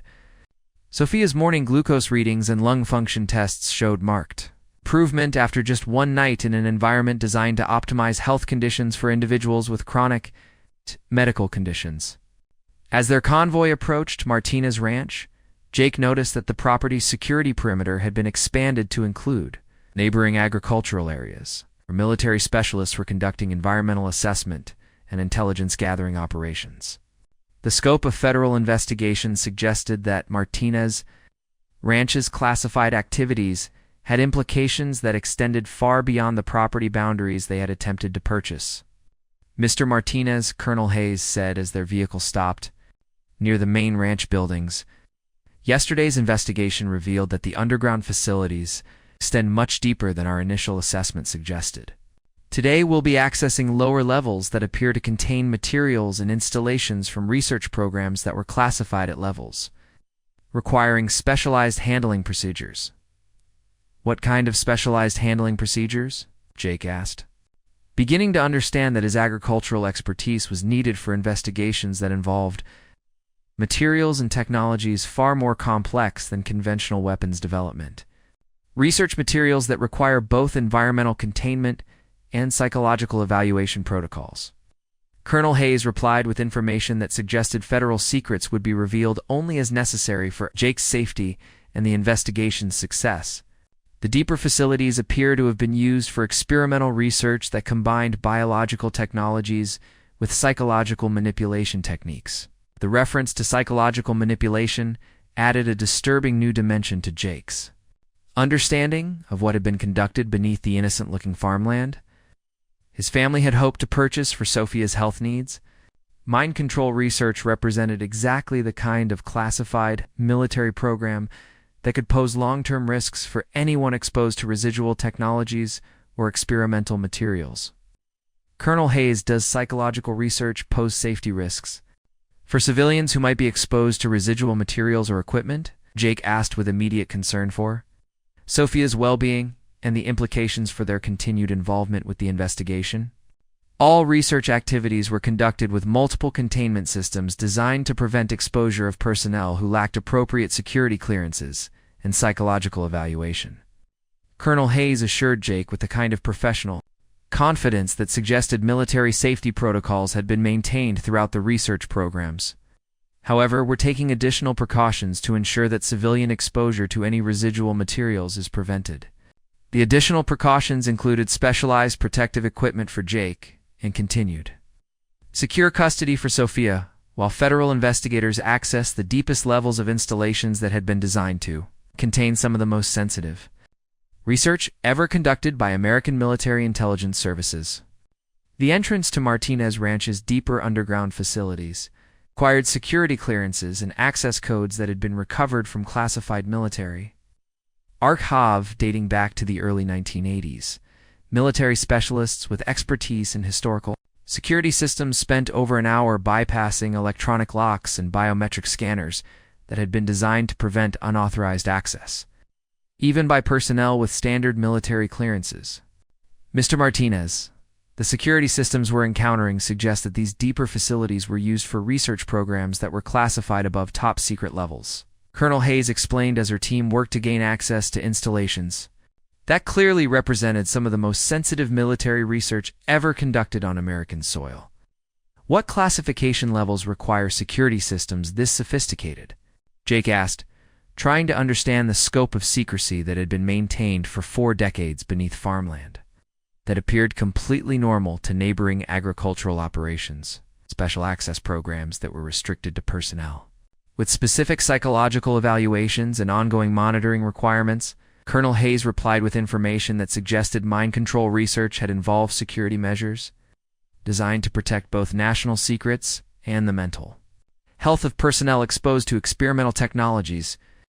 The psychological evaluation requirements explained why Martinez Ranch's research had been conducted in such isolation, with elaborate cover stories and security systems that prevented detection by civilian communities that might have raised questions about activities that seemed inconsistent with normal agricultural operations. As military specialists finally gained access to the deeper facilities, Jake was equipped with protective gear that included not only environmental protection, but also psychological monitoring devices designed to detect exposure to technologies that could affect mental function or emotional stability. The precautions suggested that even examining residual materials from psychological research could pose risks that required constant medical supervision. The deeper underground complex was far more extensive and sophisticated than anything Jake had expected, featuring multiple levels of laboratories, containment facilities, and testing chambers that clearly represented decades of advanced military research. The installations had been designed not just for weapons development, but for long-term study of human psychological vulnerabilities that could be exploited for military or intelligence purposes. "This is incredible," Jake observed as they descended through levels of facilities that included medical examination rooms, psychological testing chambers, and data storage systems that clearly represented advanced research into human mental function. How could research facilities this extensive operate for 40 years without detection by neighboring communities or oversight authorities? The research was conducted under multiple layers of classification and compartmentalization that prevented any single individual or agency from understanding the full scope of activities, Colonel Hayes explained as they toured installations that included equipment Jake couldn't identify, but which obviously represented cutting-edge psychological research technologies. Personnel were rotated frequently, and research results were distributed through channels that maintained operational security while preventing comprehensive oversight. The compartmentalization strategy had allowed psychological research to continue for decades, without triggering the kind of ethical oversight that would normally apply to experiments involving human subjects and mental manipulation technologies. The security measures had protected not just military secrets, but also research activities that might have violated ethical standards for human experimentation. Colonel Hayes, was this research conducted using human subjects? Jake asked, as they examined facilities that clearly included medical equipment and monitoring systems designed for studying human psychological responses to experimental technologies. Research protocols included both voluntary, military personnel, and civilian contractors who provided informed consent for participation in experimental programs. Colonel Hayes replied with the kind of careful phrasing that suggested complex ethical issues surrounding research that pushed the boundaries of acceptable human experimentation. The informed consent explanation provided some reassurance that research subjects had been protected by ethical protocols. But Jake noticed that the facilities included containment systems and monitoring equipment that suggested some research subjects had required isolation or specialized medical care that went beyond normal experimental procedures. 3 levels beneath the surface. Military investigators discovered the core laboratories where psychological manipulation research had been conducted using technologies that combined pharmaceutical interventions with electronic stimulation systems, designed to influence human thought patterns and emotional responses. The sophistication of the equipment suggested research capabilities that approached science fiction in their potential for controlling human consciousness. Mr. Martinez, what we're about to examine represents some of the most classified research ever conducted by American military intelligence, Colonel Hayes said as they prepared to enter laboratories that contained equipment designed for direct manipulation of human psychological function. This research was designed to develop countermeasures against psychological warfare techniques that foreign adversaries might use against American military personnel or civilian populations. What kind of psychological warfare techniques? Jake asked, trying to understand research that seemed to venture into areas that challenged fundamental assumptions about human autonomy and mental freedom. Techniques designed to influence decision-making, alter memory formation, and manipulate emotional responses in ways that could compromise military effectiveness or civilian resistance to foreign influence. Colonel Hayes explained with information that revealed the scope of psychological threats that military researchers had been attempting to understand and counter. The defensive research justification provided context for activities that might otherwise seem unethical or dangerous. But Jake noticed that the laboratory equipment included systems that appeared designed for offensive psychological manipulation, rather than purely defensive countermeasures. The technology could apparently be used either to protect American personnel from foreign psychological attacks or to conduct psychological attacks against foreign targets. Colonel Hayes, could this research technology be used for offensive psychological operations against foreign adversaries? Jake asked as they examined equipment that clearly had applications for influencing human consciousness in ways that could affect decision-making and behavioral control. Research applications were classified and restricted to defensive purposes. Colonel Hayes replied with the kind of official response that suggested questions about offensive applications were beyond what could be discussed with civilians who lacked appropriate security clearances. The classification restrictions prevented detailed discussion of how psychological manipulation technologies might have been used in actual military or intelligence operations. But the sophistication of the equipment suggested capabilities that went far beyond simple defensive research. Jake began to understand why foreign intelligence services would have strong interest in accessing Martinez Ranch's research facilities and materials. Psychological manipulation technologies could provide enormous strategic advantages for any nation that could deploy them effectively against adversaries, making the research results valuable targets for espionage operations. Is this why Mr. Blackstone and his foreign handlers were so interested in acquiring this property? Jake asked, beginning to see connections between the psychological research and the intelligence operations that his family's auction bidding had accidentally disrupted.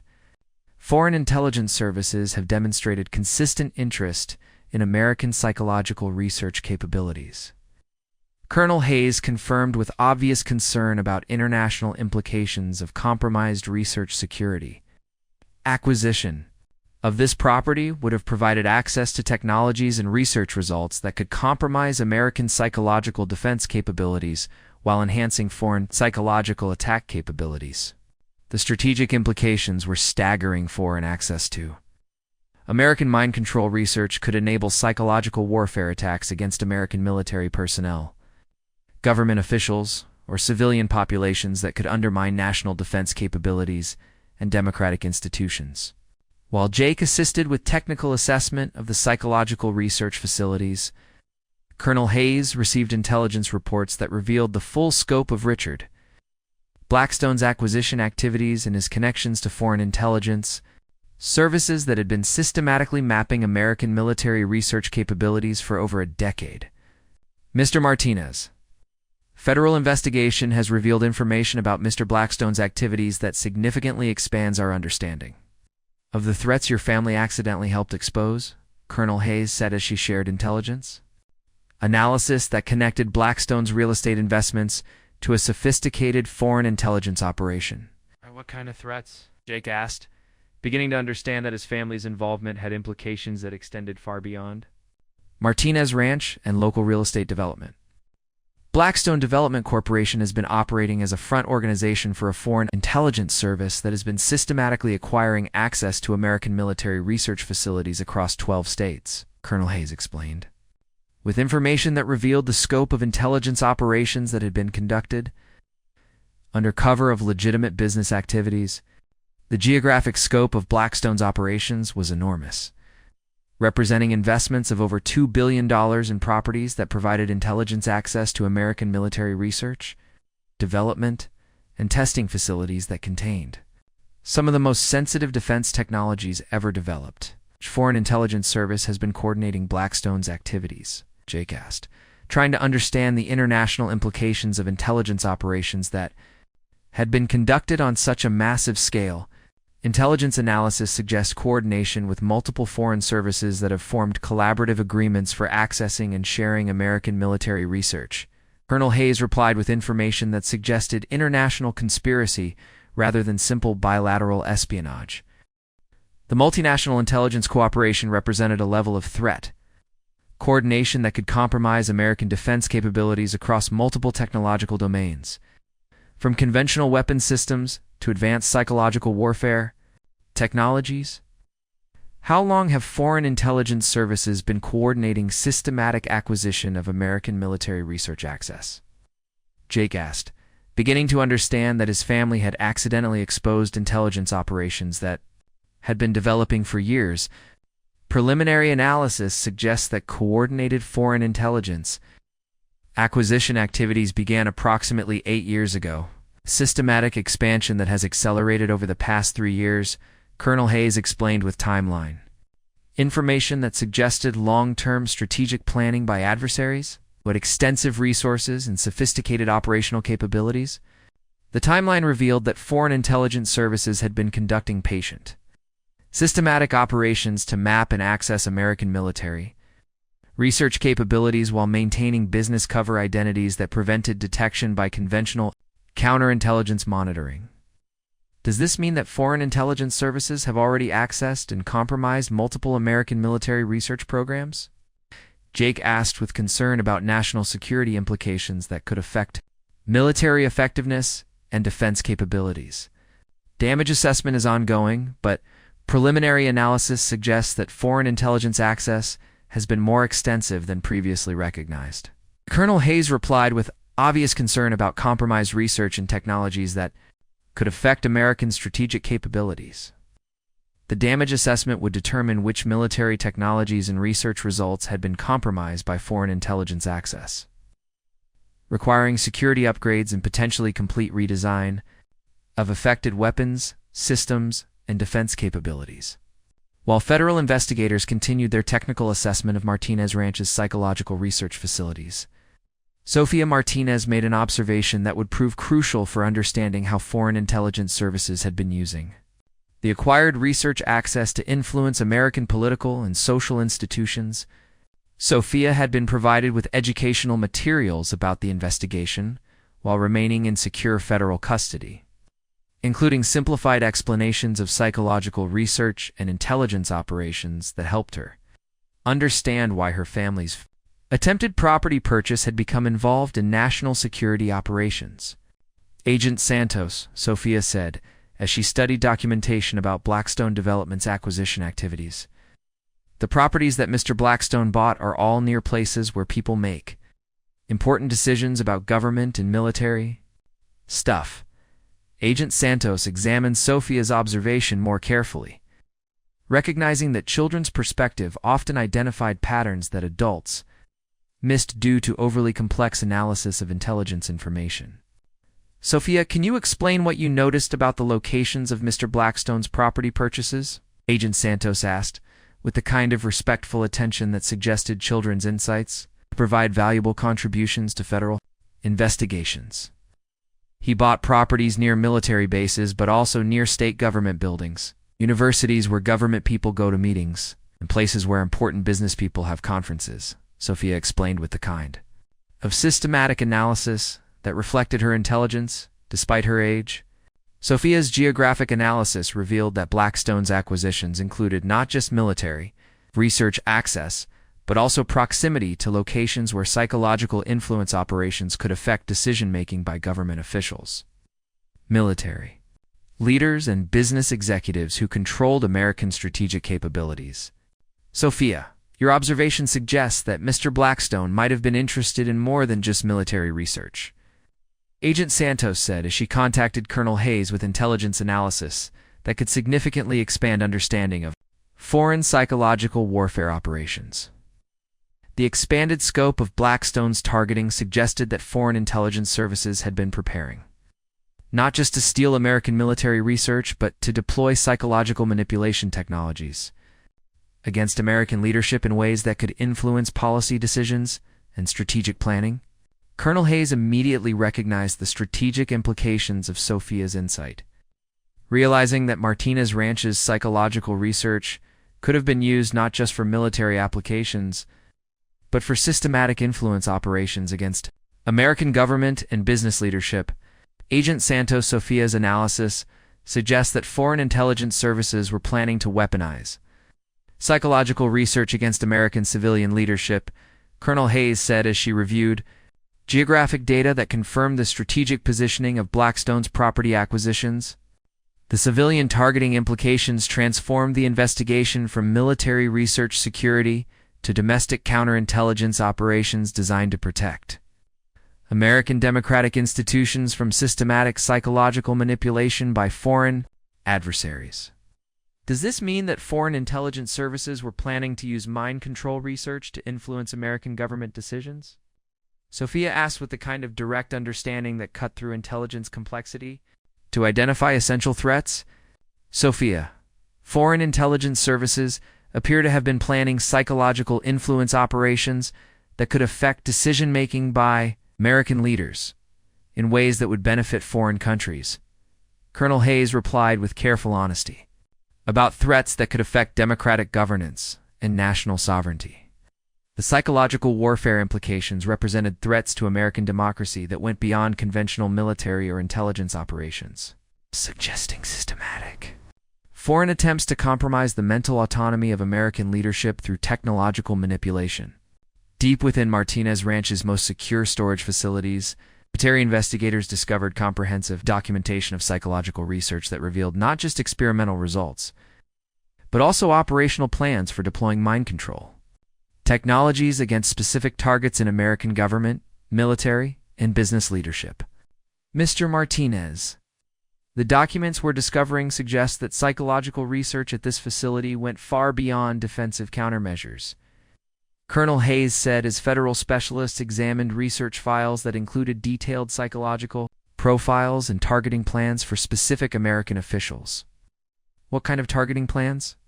Jake asked, beginning to understand that his family's attempted property purchase had intersected with research that posed direct threats to American democratic institutions and national leadership.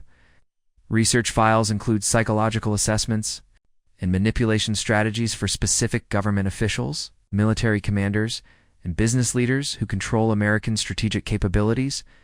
Colonel Hayes explained with information that revealed the operational scope of psychological warfare preparations. The targeting documentation suggested that foreign intelligence services had been preparing to deploy psychological manipulation technologies against specific American leaders in ways that could influence policy decisions, military strategies, and business activities that affected national security and economic competitiveness. How specific were the targeting plans that foreign intelligence services developed? Jake asked, trying to understand the precision and scope of psychological warfare operations that had been prepared against American leadership. Targeting plans included detailed psychological profiles, vulnerability assessments, and manipulation protocols for over 200 specific individuals in positions of strategic importance. Colonel Hayes replied with information that revealed the systematic nature of foreign psychological warfare preparations. The specificity and scope of targeting plans suggested that foreign intelligence services had conducted extensive surveillance and analysis of American leadership, developing psychological manipulation strategies that could be deployed against specific individuals to achieve strategic objectives that benefited foreign interests. Does this mean that foreign intelligence services could have used this research to influence specific government decisions or military operations? Jake asked with concern about implications for American sovereignty and democratic governance.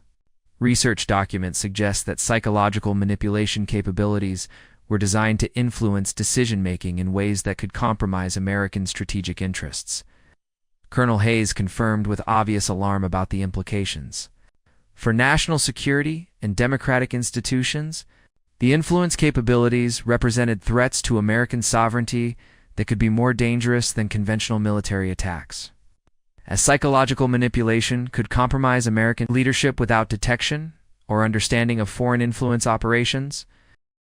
Federal investigation revealed that Martinez Ranch's psychological research had been targeted by a consortium of foreign intelligence services that had been coordinating systematic efforts to compromise American strategic capabilities through technological acquisition and leadership manipulation, rather than conventional military or economic competition. Mr. Martinez. Intelligence analysis has revealed that Mr. Blackstone's activities were coordinated by multiple foreign intelligence services working together to access American research capabilities, Colonel Hayes said as she shared analysis that revealed international conspiracy against American strategic interests. Which countries were coordinating intelligence operations against American psychological research? Jake asked, trying to understand the scope of international threats that his family had accidentally helped expose. Intelligence analysis suggests coordination between services from countries that have formed strategic partnerships for challenging American global influence through technological acquisition and leadership manipulation, Colonel Hayes replied, with information that suggested systematic international cooperation against American interests. The international cooperation represented a level of threat coordination that could compromise American strategic capabilities across multiple domains, as foreign adversaries shared intelligence resources and research access to maximize their ability to influence American decision-making and policy development. How long have foreign intelligence services been coordinating systematic operations against American psychological research capabilities? Jake asked, beginning to understand the patience and sophistication of international efforts to compromise American strategic advantages. Coordination appears to have begun following American deployment of psychological countermeasures in overseas military operations. Colonel Hayes explained with timeline information that suggested foreign intelligence responses to American psychological warfare capabilities. The responsive nature of foreign intelligence operations suggested that international adversaries had recognized the strategic importance of psychological warfare technologies and had developed coordinated efforts to neutralize American advantages while developing their own psychological influence capabilities. Does this mean that psychological warfare has become a major domain of international competition and conflict? Jake asked, trying to understand how mind control research fit into Broader patterns of international strategic competition. Psychological warfare capabilities are increasingly recognized as strategic assets that could determine outcomes of international conflicts without conventional military operations. Colonel Hayes confirmed with assessment that revealed the growing importance of psychological technologies for national security and international influence. The strategic importance of psychological warfare explained why foreign intelligence services had invested such extensive resources in accessing American research capabilities, as psychological influence operations could provide strategic advantages that were more effective and less detectable than conventional military or economic competition. Federal investigators discovered that Martinez Ranch's psychological research had been concealed not just from civilian oversight, but also from congressional intelligence committees and military leadership who should have provided oversight for research involving human experimentation and mind control technologies. Mr. Martinez, investigation has revealed that psychological research at this facility was conducted without appropriate oversight by officials who should have been monitoring experimental programs involving human subjects. Colonel Hayes said as federal specialists examined documentation that revealed systematic concealment of research activities. What kind of oversight should have been provided for psychological research involving human experimentation? Asked, beginning to understand that his family had accidentally exposed not just foreign intelligence operations, but also domestic violations of research ethics and legal requirements. Research involving human psychological manipulation requires oversight by congressional intelligence committees, medical ethics boards, and military leadership who ensure that experimental programs comply with legal and ethical standards. Colonel Hayes explained with information that revealed systematic violations of oversight requirements. The oversight violations suggested that psychological research had been conducted in ways that violated legal requirements for human experimentation. Congressional intelligence oversight and military accountability for research programs that could affect American citizens and democratic institutions. How was psychological research concealed from oversight authorities who should have been monitoring experimental programs? Jake asked, trying to understand how such extensive research could proceed without detection by officials responsible for preventing violations of research ethics and legal requirements. Research was compartmentalized and classified in ways that prevented comprehensive oversight while maintaining operational security. Colonel Hayes replied with information that revealed systematic abuse of classification systems to avoid accountability for research that violated ethical and legal standards. The classification abuse represented violations of democratic oversight that could affect not just psychological research, but other military intelligence programs that required congressional monitoring and public accountability through democratic institutions. Does this mean that federal authorities will need to investigate not just foreign intelligence operations, but also domestic violations of oversight requirements for classified research?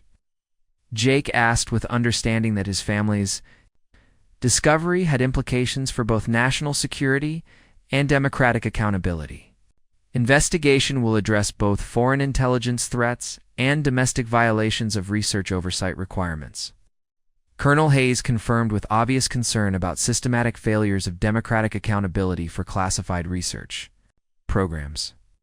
The dual investigation requirements would involve both counterintelligence operations against foreign threats and internal accountability measures for domestic violations of oversight requirements that protected both research subjects and democratic institutions from abuse of classification authority. What happened next would trigger the largest counterintelligence operation in American history, expose a decades-long international conspiracy to control American leadership, and transform a desperate farmer and his asthmatic daughter into the most protected witnesses in federal custody. If you've been following this incredible journey, today we reveal how Jake and Sophia's courage helped bring down the most sophisticated psychological warfare operation ever attempted against American democracy. This is the conclusion you won't believe. 6 months after that desperate $1,100 auction bid at the Riverside County Courthouse, Jake Martinez and his daughter Sophia sat in the secure conference room of the FBI's Los Angeles field office watching Federal prosecutors present evidence that would become the foundation for the most significant national security prosecution in American history. The small family who had simply wanted clean air for Sophia's asthma had become the cornerstone witnesses in an investigation that reached into the highest levels of international intelligence operations and domestic government accountability. Sophia's health had transformed dramatically under federal medical care. With access to cutting-edge respiratory treatments and environmental controls that represented the kind of specialized care their previous circumstances could never have provided. Her morning peak flow readings consistently showed optimal lung function, and her exercise tolerance had improved to levels that Dr. Patricia Hernandez at Valley Children's Hospital had described as remarkable recovery that demonstrates what's possible with ideal environmental and medical management. "Dad, my breathing has been perfect for 4 months straight," Sophia reported with the satisfaction of an 11-year-old who had learned to navigate both advanced medical technology and federal security protocols with equal competence. "The doctors say my lung function tests are better than most kids who never had asthma problems. The federal medical program has given you the kind of care we could never have afforded," Jake agreed, watching his daughter handle her morning routine with confidence that had grown tremendously during their time in witness protection. "Dr. Chen says your respiratory development is now completely normal, and you shouldn't have any long-term limitations from the asthma episodes you experienced when we were living in that contaminated environment." The improvement in Sophia's health had been one of the unexpected benefits of their involvement with the Martinez Ranch investigation. Federal witness protection included access to medical specialists, advanced treatments, and environmental controls that had not only resolved Sophia's respiratory problems, but had actually strengthened her overall health beyond what they had hoped to achieve through purchasing farmland. But the real transformation had been in their understanding of how individual courage could affect international security and democratic institutions worldwide. Their accidental discovery of Martinez Ranch's secrets had triggered investigations that reached into the highest levels of foreign intelligence services, domestic government oversight, and international psychological warfare capabilities. United States Attorney Jennifer Martinez, no relation, despite the coincidental surname, had been personally assigned to prosecute the case that federal authorities were calling Operation Mindbridge, representing the government's response to the most sophisticated threat to American democracy that had ever been documented by federal investigators. "Jake, Sophia, I want to personally thank you for your continued cooperation with this investigation," Attorney Martinez said as she prepared them for the final phase of prosecutions that had resulted from their discoveries. "Your family's courage in preserving evidence and cooperating with federal authorities has protected American democratic institutions in ways that will benefit people for generations." "Has the investigation been successful in stopping the foreign intelligence operations?" Jake asked, trying to understand the scope of federal response to threats that had been operating undetected for years. "The investigation has been the most successful counterintelligence operation in FBI history," FBI Director Rebecca Torres replied with obvious satisfaction about prosecutions that had dismantled foreign intelligence networks across multiple countries. "We've neutralized psychological warfare capabilities that could have compromised American leadership and democratic institutions for decades."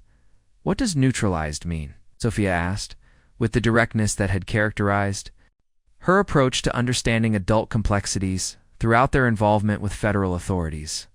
"It means that we've arrested foreign intelligence officers, identified and removed compromised officials from sensitive positions, and disrupted communication networks that were being used to coordinate psychological warfare operations against American government and business leaders," Attorney Martinez explained with the kind of careful respect that all federal officials had developed for Sophia's moral clarity and insightful questions. Federal prosecutors provided a comprehensive briefing about the scope of arrests and prosecutions that had resulted from the Martinez Ranch investigation. The evidence had led to criminal charges against 127 individuals across 15 countries, including current government officials, military officers, and business executives who had been participating in psychological warfare operations against American democratic institutions. The psychological manipulation research that was discovered at Martinez Ranch provided evidence for prosecutions that have dismantled systematic foreign influence operations throughout North America and Europe, Attorney Martinez explained, showing Jake and Sophia charts that illustrated the international scope of intelligence networks that had been targeting American leadership. Were the prosecutions successful? Jake asked, trying to understand whether foreign intelligence services had been permanently prevented from conducting psychological warfare operations against K's American officials. Extremely successful. We've achieved convictions in 94% of the cases that have reached trial, with the remaining cases still pending in international courts, Director Torres replied. The psychological research documentation was so comprehensive and scientifically rigorous that defense attorneys have been unable to challenge the evidence of systematic mind control operations. The most significant prosecution had involved Richard Blackstone himself. His Blackstone Development Corporation had been revealed as the primary funding mechanism for foreign intelligence operations that had invested over $2.8 billion in acquiring access to American military research and government facilities. Mr. Blackstone's trial revealed that his real estate development activities were coordinated by a consortium of foreign intelligence services that had been planning psychological warfare operations against American leadership for over 8 years, Attorney Martinez explained. The evidence showed systematic coordination between multiple countries to compromise American democratic decision-making through technological manipulation. What happened to Mr. Blackstone? Sophia asked, with the kind of direct concern for justice that had impressed federal officials throughout their investigation. Mr. Blackstone was convicted on 23 federal charges, including espionage, conspiracy against the United States, and violation of foreign agent registration requirements, Director Torres replied. He received a sentence of life imprisonment without possibility of parole, and his entire business empire has been seized to compensate victims of foreign intelligence operations. The Blackstone prosecution had been particularly satisfying for Jake, who remembered the billionaire's public humiliation during the courthouse auction and his condescending dismissal of Jake's desperate attempt to provide medical care for Sophia through acquiring suitable farmland. The irony is that Mr. Blackstone's arrogance during the auction helped federal authorities identify his real motivations, Attorney Martinez noted. Aggressive bidding and personal attack on your family demonstrated knowledge about Martinez Ranch that civilian real estate developers shouldn't have possessed, so his meanness to us actually helped expose his spy activities? Sophia asked with the kind of moral clarity that had guided their family's decision-making throughout their involvement with federal authorities. Mr. Blackstone's cruel behavior toward your family revealed that he had specific intelligence about Martinez Ranch that could only have come from foreign sources, Director Torres confirmed. His mockery of your father's financial limitations and his confidence about property values demonstrated advanced knowledge that triggered our investigation. The Martinez Ranch investigation had also exposed systematic violations of congressional oversight and research ethics that required federal accountability measures, addressing not just foreign intelligence threats, but also domestic failures of democratic oversight for classified research programs. Jake, Sophia. The psychological research that was conducted at Martinez Ranch violated multiple federal laws regarding human experimentation, congressional intelligence oversight, and military accountability for research programs. Attorney Martinez explained with information that revealed systematic domestic violations that had enabled foreign intelligence targeting. What kind of federal laws were violated by the psychological research? Jake asked, beginning to understand that their discovery had exposed not just foreign threats, but also domestic corruption that had undermined democratic accountability for classified programs. Research involving human psychological manipulation requires approval by congressional intelligence committees, medical ethics boards, and military oversight officials who ensure compliance with constitutional protections and international human rights standards, Attorney Martinez replied.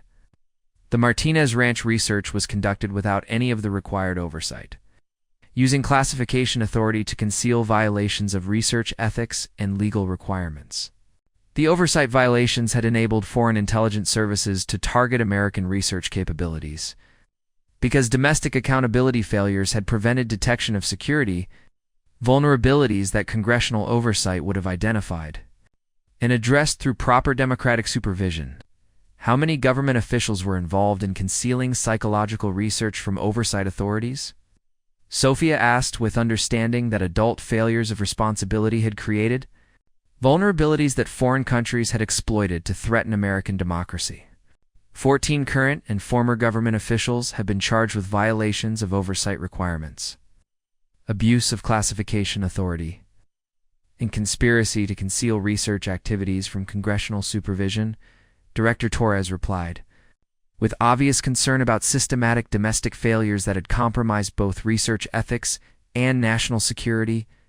The domestic prosecutions included military officers who had authorized psychological research without proper oversight, intelligence officials who had used classification to conceal violations of research ethics, and congressional staff who had failed to provide required supervision for experimental programs involving human subjects. The domestic accountability measures will strengthen oversight requirements for all classified research programs to ensure that constitutional protections and research ethics are maintained even when national security requires secrecy. Attorney Martinez assured Jake and Sophia, your family's discovery has led to reforms that will prevent future violations of democratic oversight and research accountability. Beyond the international and domestic prosecutions that had resulted from their discoveries, Jake and Sophia had received personal recognition and compensation that addressed their families' original needs while acknowledging their contributions to protecting American democratic institutions. The federal government had provided comprehensive compensation for their cooperation, including funds that enabled Jake to purchase high-quality farmland, establish organic agricultural operations, and provide Sophia with the clean air environment that her respiratory health had originally required. The compensation had transformed their financial circumstances from desperate poverty to comfortable middle-class stability that supported both Jake's farming aspirations and Sophia's educational opportunities. Sophia, your asthma management has been so successful that you're now healthy enough to participate in any activities you choose. Dr. Patricia Chen, the federal pulmonologist who had overseen Sophia's treatment, explained during their latest medical evaluation, your lung function is completely normal, and environmental improvements have eliminated the respiratory limitations that were affecting your childhood development. Does this mean I can play sports and do outdoor activities without worrying about asthma attacks? Sophia asked with excitement about possibilities that had been impossible during their months of housing instability and environmental exposure. You can participate in any activities that interest you. Dr. Chen confirmed with obvious satisfaction about Sophia's remarkable recovery. Your respiratory system has recovered completely from the environmental damage, and proper medical management has given you the foundation for normal physical development and lifetime health. But more importantly, Jake and Sophia had been invited to participate in educational programs that helped other families understand the importance of individual courage in protecting democratic institutions and national security when citizens discovered evidence of systematic wrongdoing or foreign threats. The Martinez Family Foundation for Democratic Accountability had been established using federal compensation and private donations, providing legal assistance, security consulting, and educational resources for individuals who discovered evidence of government corruption, intelligence failures, or foreign interference in American democratic processes. The foundation exists because your family proved that ordinary citizens can expose institutional failures and preserve evidence until the right moment arrives for accountability to be achieved. Jake explained during the Foundation's inaugural conference in Washington, D.C. Our mission is to help other families ensure that evidence of systematic wrongdoing reaches authorities, who will pursue justice regardless of political pressure or institutional resistance. The Foundation's work was supported by federal agencies, academic institutions, and civil rights organizations that recognize the importance of protecting civilians who risk their safety to expose systematic threats to democratic institutions and national security. The Martinez Family Foundation represents a model for how democratic societies can support individual courage while protecting families who become involved in national security investigations, said Dr. Alina Rodriguez, director of the Georgetown University Center for Democracy and Security Studies. Jake and Sophia's experience has created mechanisms for supporting civic responsibility that strengthen democratic accountability worldwide. Sophia Martinez, now 12 years old and thriving academically under federal educational programs, had developed into the foundation's most effective advocate for teaching children about civic responsibility and the importance of moral courage in protecting democratic institutions. Her perspective on their family's experience had matured into sophisticated understanding of how individual actions could affect institutional accountability and democratic governance, making her a sought-after speaker at youth conferences and educational programs worldwide. Kids are really good at knowing right from wrong, Sophia explained to a group of middle school students in Denver, Colorado. Adults sometimes get confused by complicated politics and legal stuff, but kids usually understand that if someone is doing something that hurts other people, then you should tell someone who can make them stop. The most important thing I learned is that being brave doesn't mean you're not scared. Being brave means you do what's right even when you are scared, and even when powerful people try to make you feel bad for doing the right thing. Sophia's presentations to school groups and youth organizations inspired young people to understand their potential role in protecting democratic institutions through reporting suspicious activities and supporting accountability measures that held powerful interests responsible for protecting public welfare. People sometimes ask if we regret getting involved in something so dangerous and complicated, Sophia wrote in an essay that was published in National Geographic Kids magazine when she was 13 years old. The answer is that we're proud to have helped expose bad people who were trying to hurt American democracy. And that's exactly what citizens are supposed to do when they discover evidence that powerful people are betraying the public trust. Adults sometimes make situations seem really complicated. Usually the right choice is pretty obvious if you think about helping people instead of protecting yourself. When you find evidence that bad people are hurting other people or trying to control people's minds, you have to be brave enough to make sure that evidence reaches good people who can use it to stop the bad things.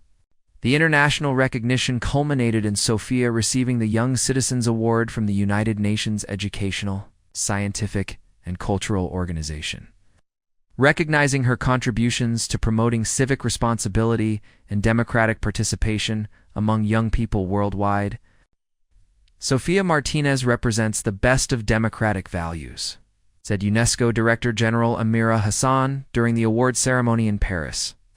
Her family's courage in exposing threats to democratic institutions demonstrates why civic education and moral development are essential for protecting human rights and democratic governance in the 21st century.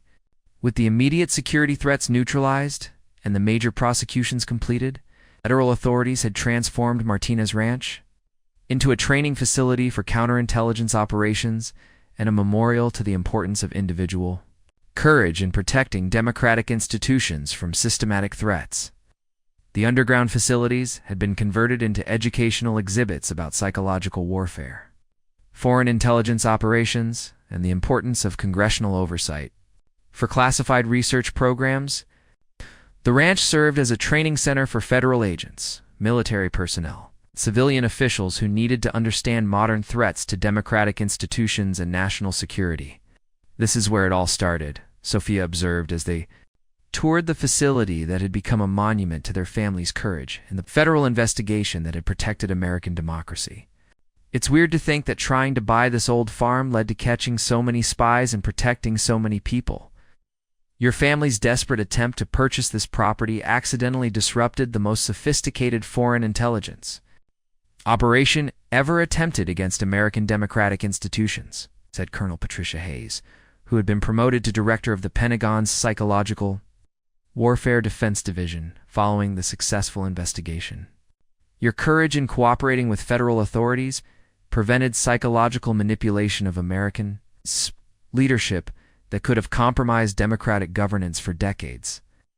The ranch's educational programs use Jake and Sophia's story to teach students about the history of psychological warfare, continuing threats posed by foreign intelligence operations, and the importance of individual citizens in protecting democratic institutions from systematic subversion.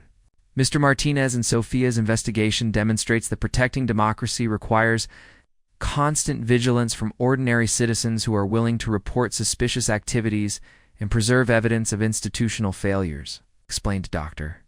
Michael Rodriguez, the facility's director and a former CIA counterintelligence officer. Their experience shows that individual moral courage can hold the most powerful institutions accountable when citizens possess evidence, determination, and appropriate support for pursuing justice over personal convenience. Expertise had been recognized through appointment as a consultant for the Department of Agriculture's Rural Security Initiative, helping identify and prevent foreign intelligence operations that targeted American agricultural research and food security infrastructure. Our experience taught us that foreign threats to American democracy can emerge anywhere, including rural agricultural communities that seem far removed from national security concerns.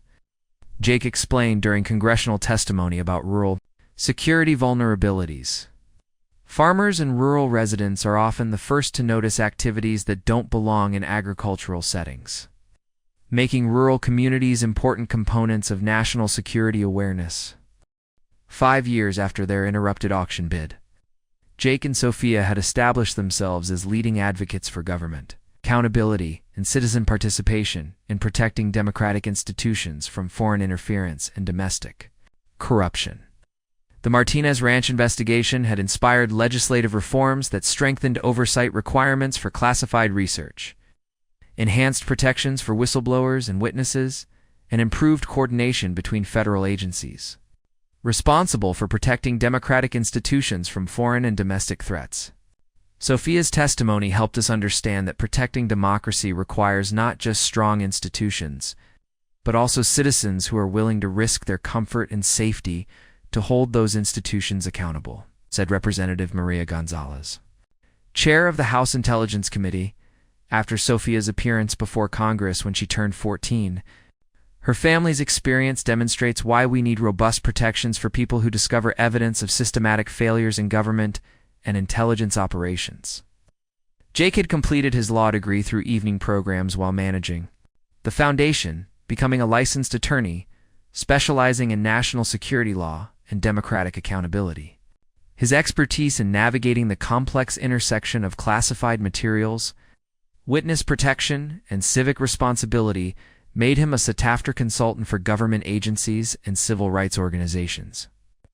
Our experience taught us that ordinary citizens can hold powerful institutions accountable when they possess evidence, courage, and appropriate legal support.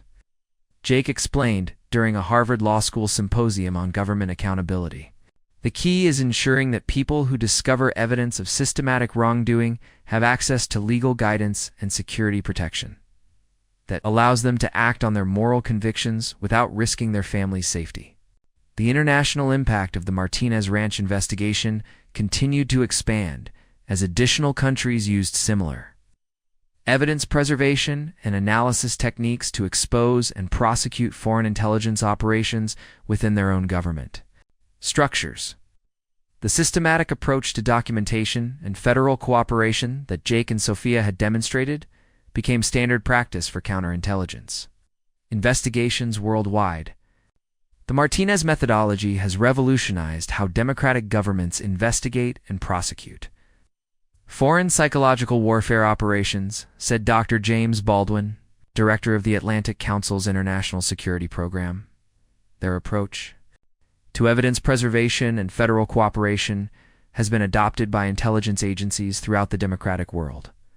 As Sophia prepared for her high school graduation and her acceptance to Stanford University's School of International Relations, she and Jake reflected on how their desperate $1,100 auction bid had evolved into a life mission that affected international security and democratic accountability. Sometimes I think about what would have happened if we hadn't been brave enough to help Colonel Hayes investigate Martinez Ranch, Sophia said during a quiet moment in their Arlington home, which had been provided through federal relocation assistance. All those foreign spies would still be planning to control American government officials. Lots of families would still be at risk from psychological warfare operations. Your insight about Blackstone's property locations was the key to understanding that foreign intelligence services weren't just targeting military research, but were planning systematic psychological manipulation of American civilian leadership. Jake replied, looking at his daughter who had grown from a sick 10-year-old managing asthma to a confident teenager who understood her role in protecting democratic institutions worldwide. And your agricultural expertise helped federal investigators understand how farming operations had been used to conceal psychological research that violated constitutional protections and research ethics. Sophia added with pride in their families, combined contributions to exposing systematic threats and institutional failures. The Martinez Family Foundation for Democratic Accountability continued operating from its Washington headquarters, providing legal assistance, security consulting, and educational resources for individuals who discovered evidence of government corruption, foreign interference, or institutional misconduct. The Foundation's work ensured that their legacy would continue protecting democratic institutions. Long after the specific intelligence operations they had exposed were resolved, Sophia's plans to study international relations and law reflected her commitment to continuing the work that had defined their family's purpose. Since that autumn morning when they had bid on farmland and accidentally discovered that they were purchasing property that contained some of the most sensitive military research ever conducted on American soil. I want to help create international institutions that make it easier for people like us to report foreign intelligence threats and institutional failures without having to work alone or risk their family's safety, Sophia explained during her Stanford University admissions interview. Democracy works best when ordinary citizens have safe and effective ways to hold powerful institutions accountable for protecting public welfare and constitutional rights. The story that had begun with a desperate father's gamble on abandoned farmland had evolved into a legacy of democratic accountability and international cooperation that would influence government transparency and intelligence oversight for generations. Jake Martinez's patient determination to provide clean air for Sophia's asthma had finally achieved its intended purpose of protecting the democratic institutions that made their family's success and contribution possible. Jake and Sophia had inherited far more than a failed attempt to purchase farmland. They had inherited the responsibility for ensuring that American democracy would remain protected from foreign psychological warfare and domestic accountability failures. Their courage in fulfilling that responsibility had strengthened democracy, exposed international threats, and created mechanisms for supporting other families who discovered evidence of systematic wrongdoing that threatened public safety and democratic governance. The auction that had been interrupted by Pentagon intervention was now remembered as the moment when ordinary citizens proved that individual moral courage could hold the most powerful interests accountable when families possessed evidence and the determination to pursue truth regardless of personal risks or institutional pressure. Martinez Ranch was now a monument to their courage, but their real legacy lived in the enhanced security of democratic institutions worldwide and the knowledge that ordinary citizens could protect democracy through civic responsibility, moral courage, and determination to choose justice over convenience when confronted with evidence of systematic wrongdoing. Jake Martinez's mission was complete, and the family he had fought to protect had exceeded every expectation for courage, integrity, and commitment to the democratic values that make justice possible, even when it requires years of patient effort and extraordinary personal sacrifice. The story was finished. But the work of protecting democracy through individual courage and institutional accountability would continue for as long as free societies needed citizens who were brave enough to choose truth over comfort, justice over safety, and public service over personal convenience. Up next, you've got two more standout stories right on your screen. If this one hit the mark, you won't want to pass these up. Just click and check them out. And don't forget to subscribe and turn on the notification bell so you don't miss any upload from us.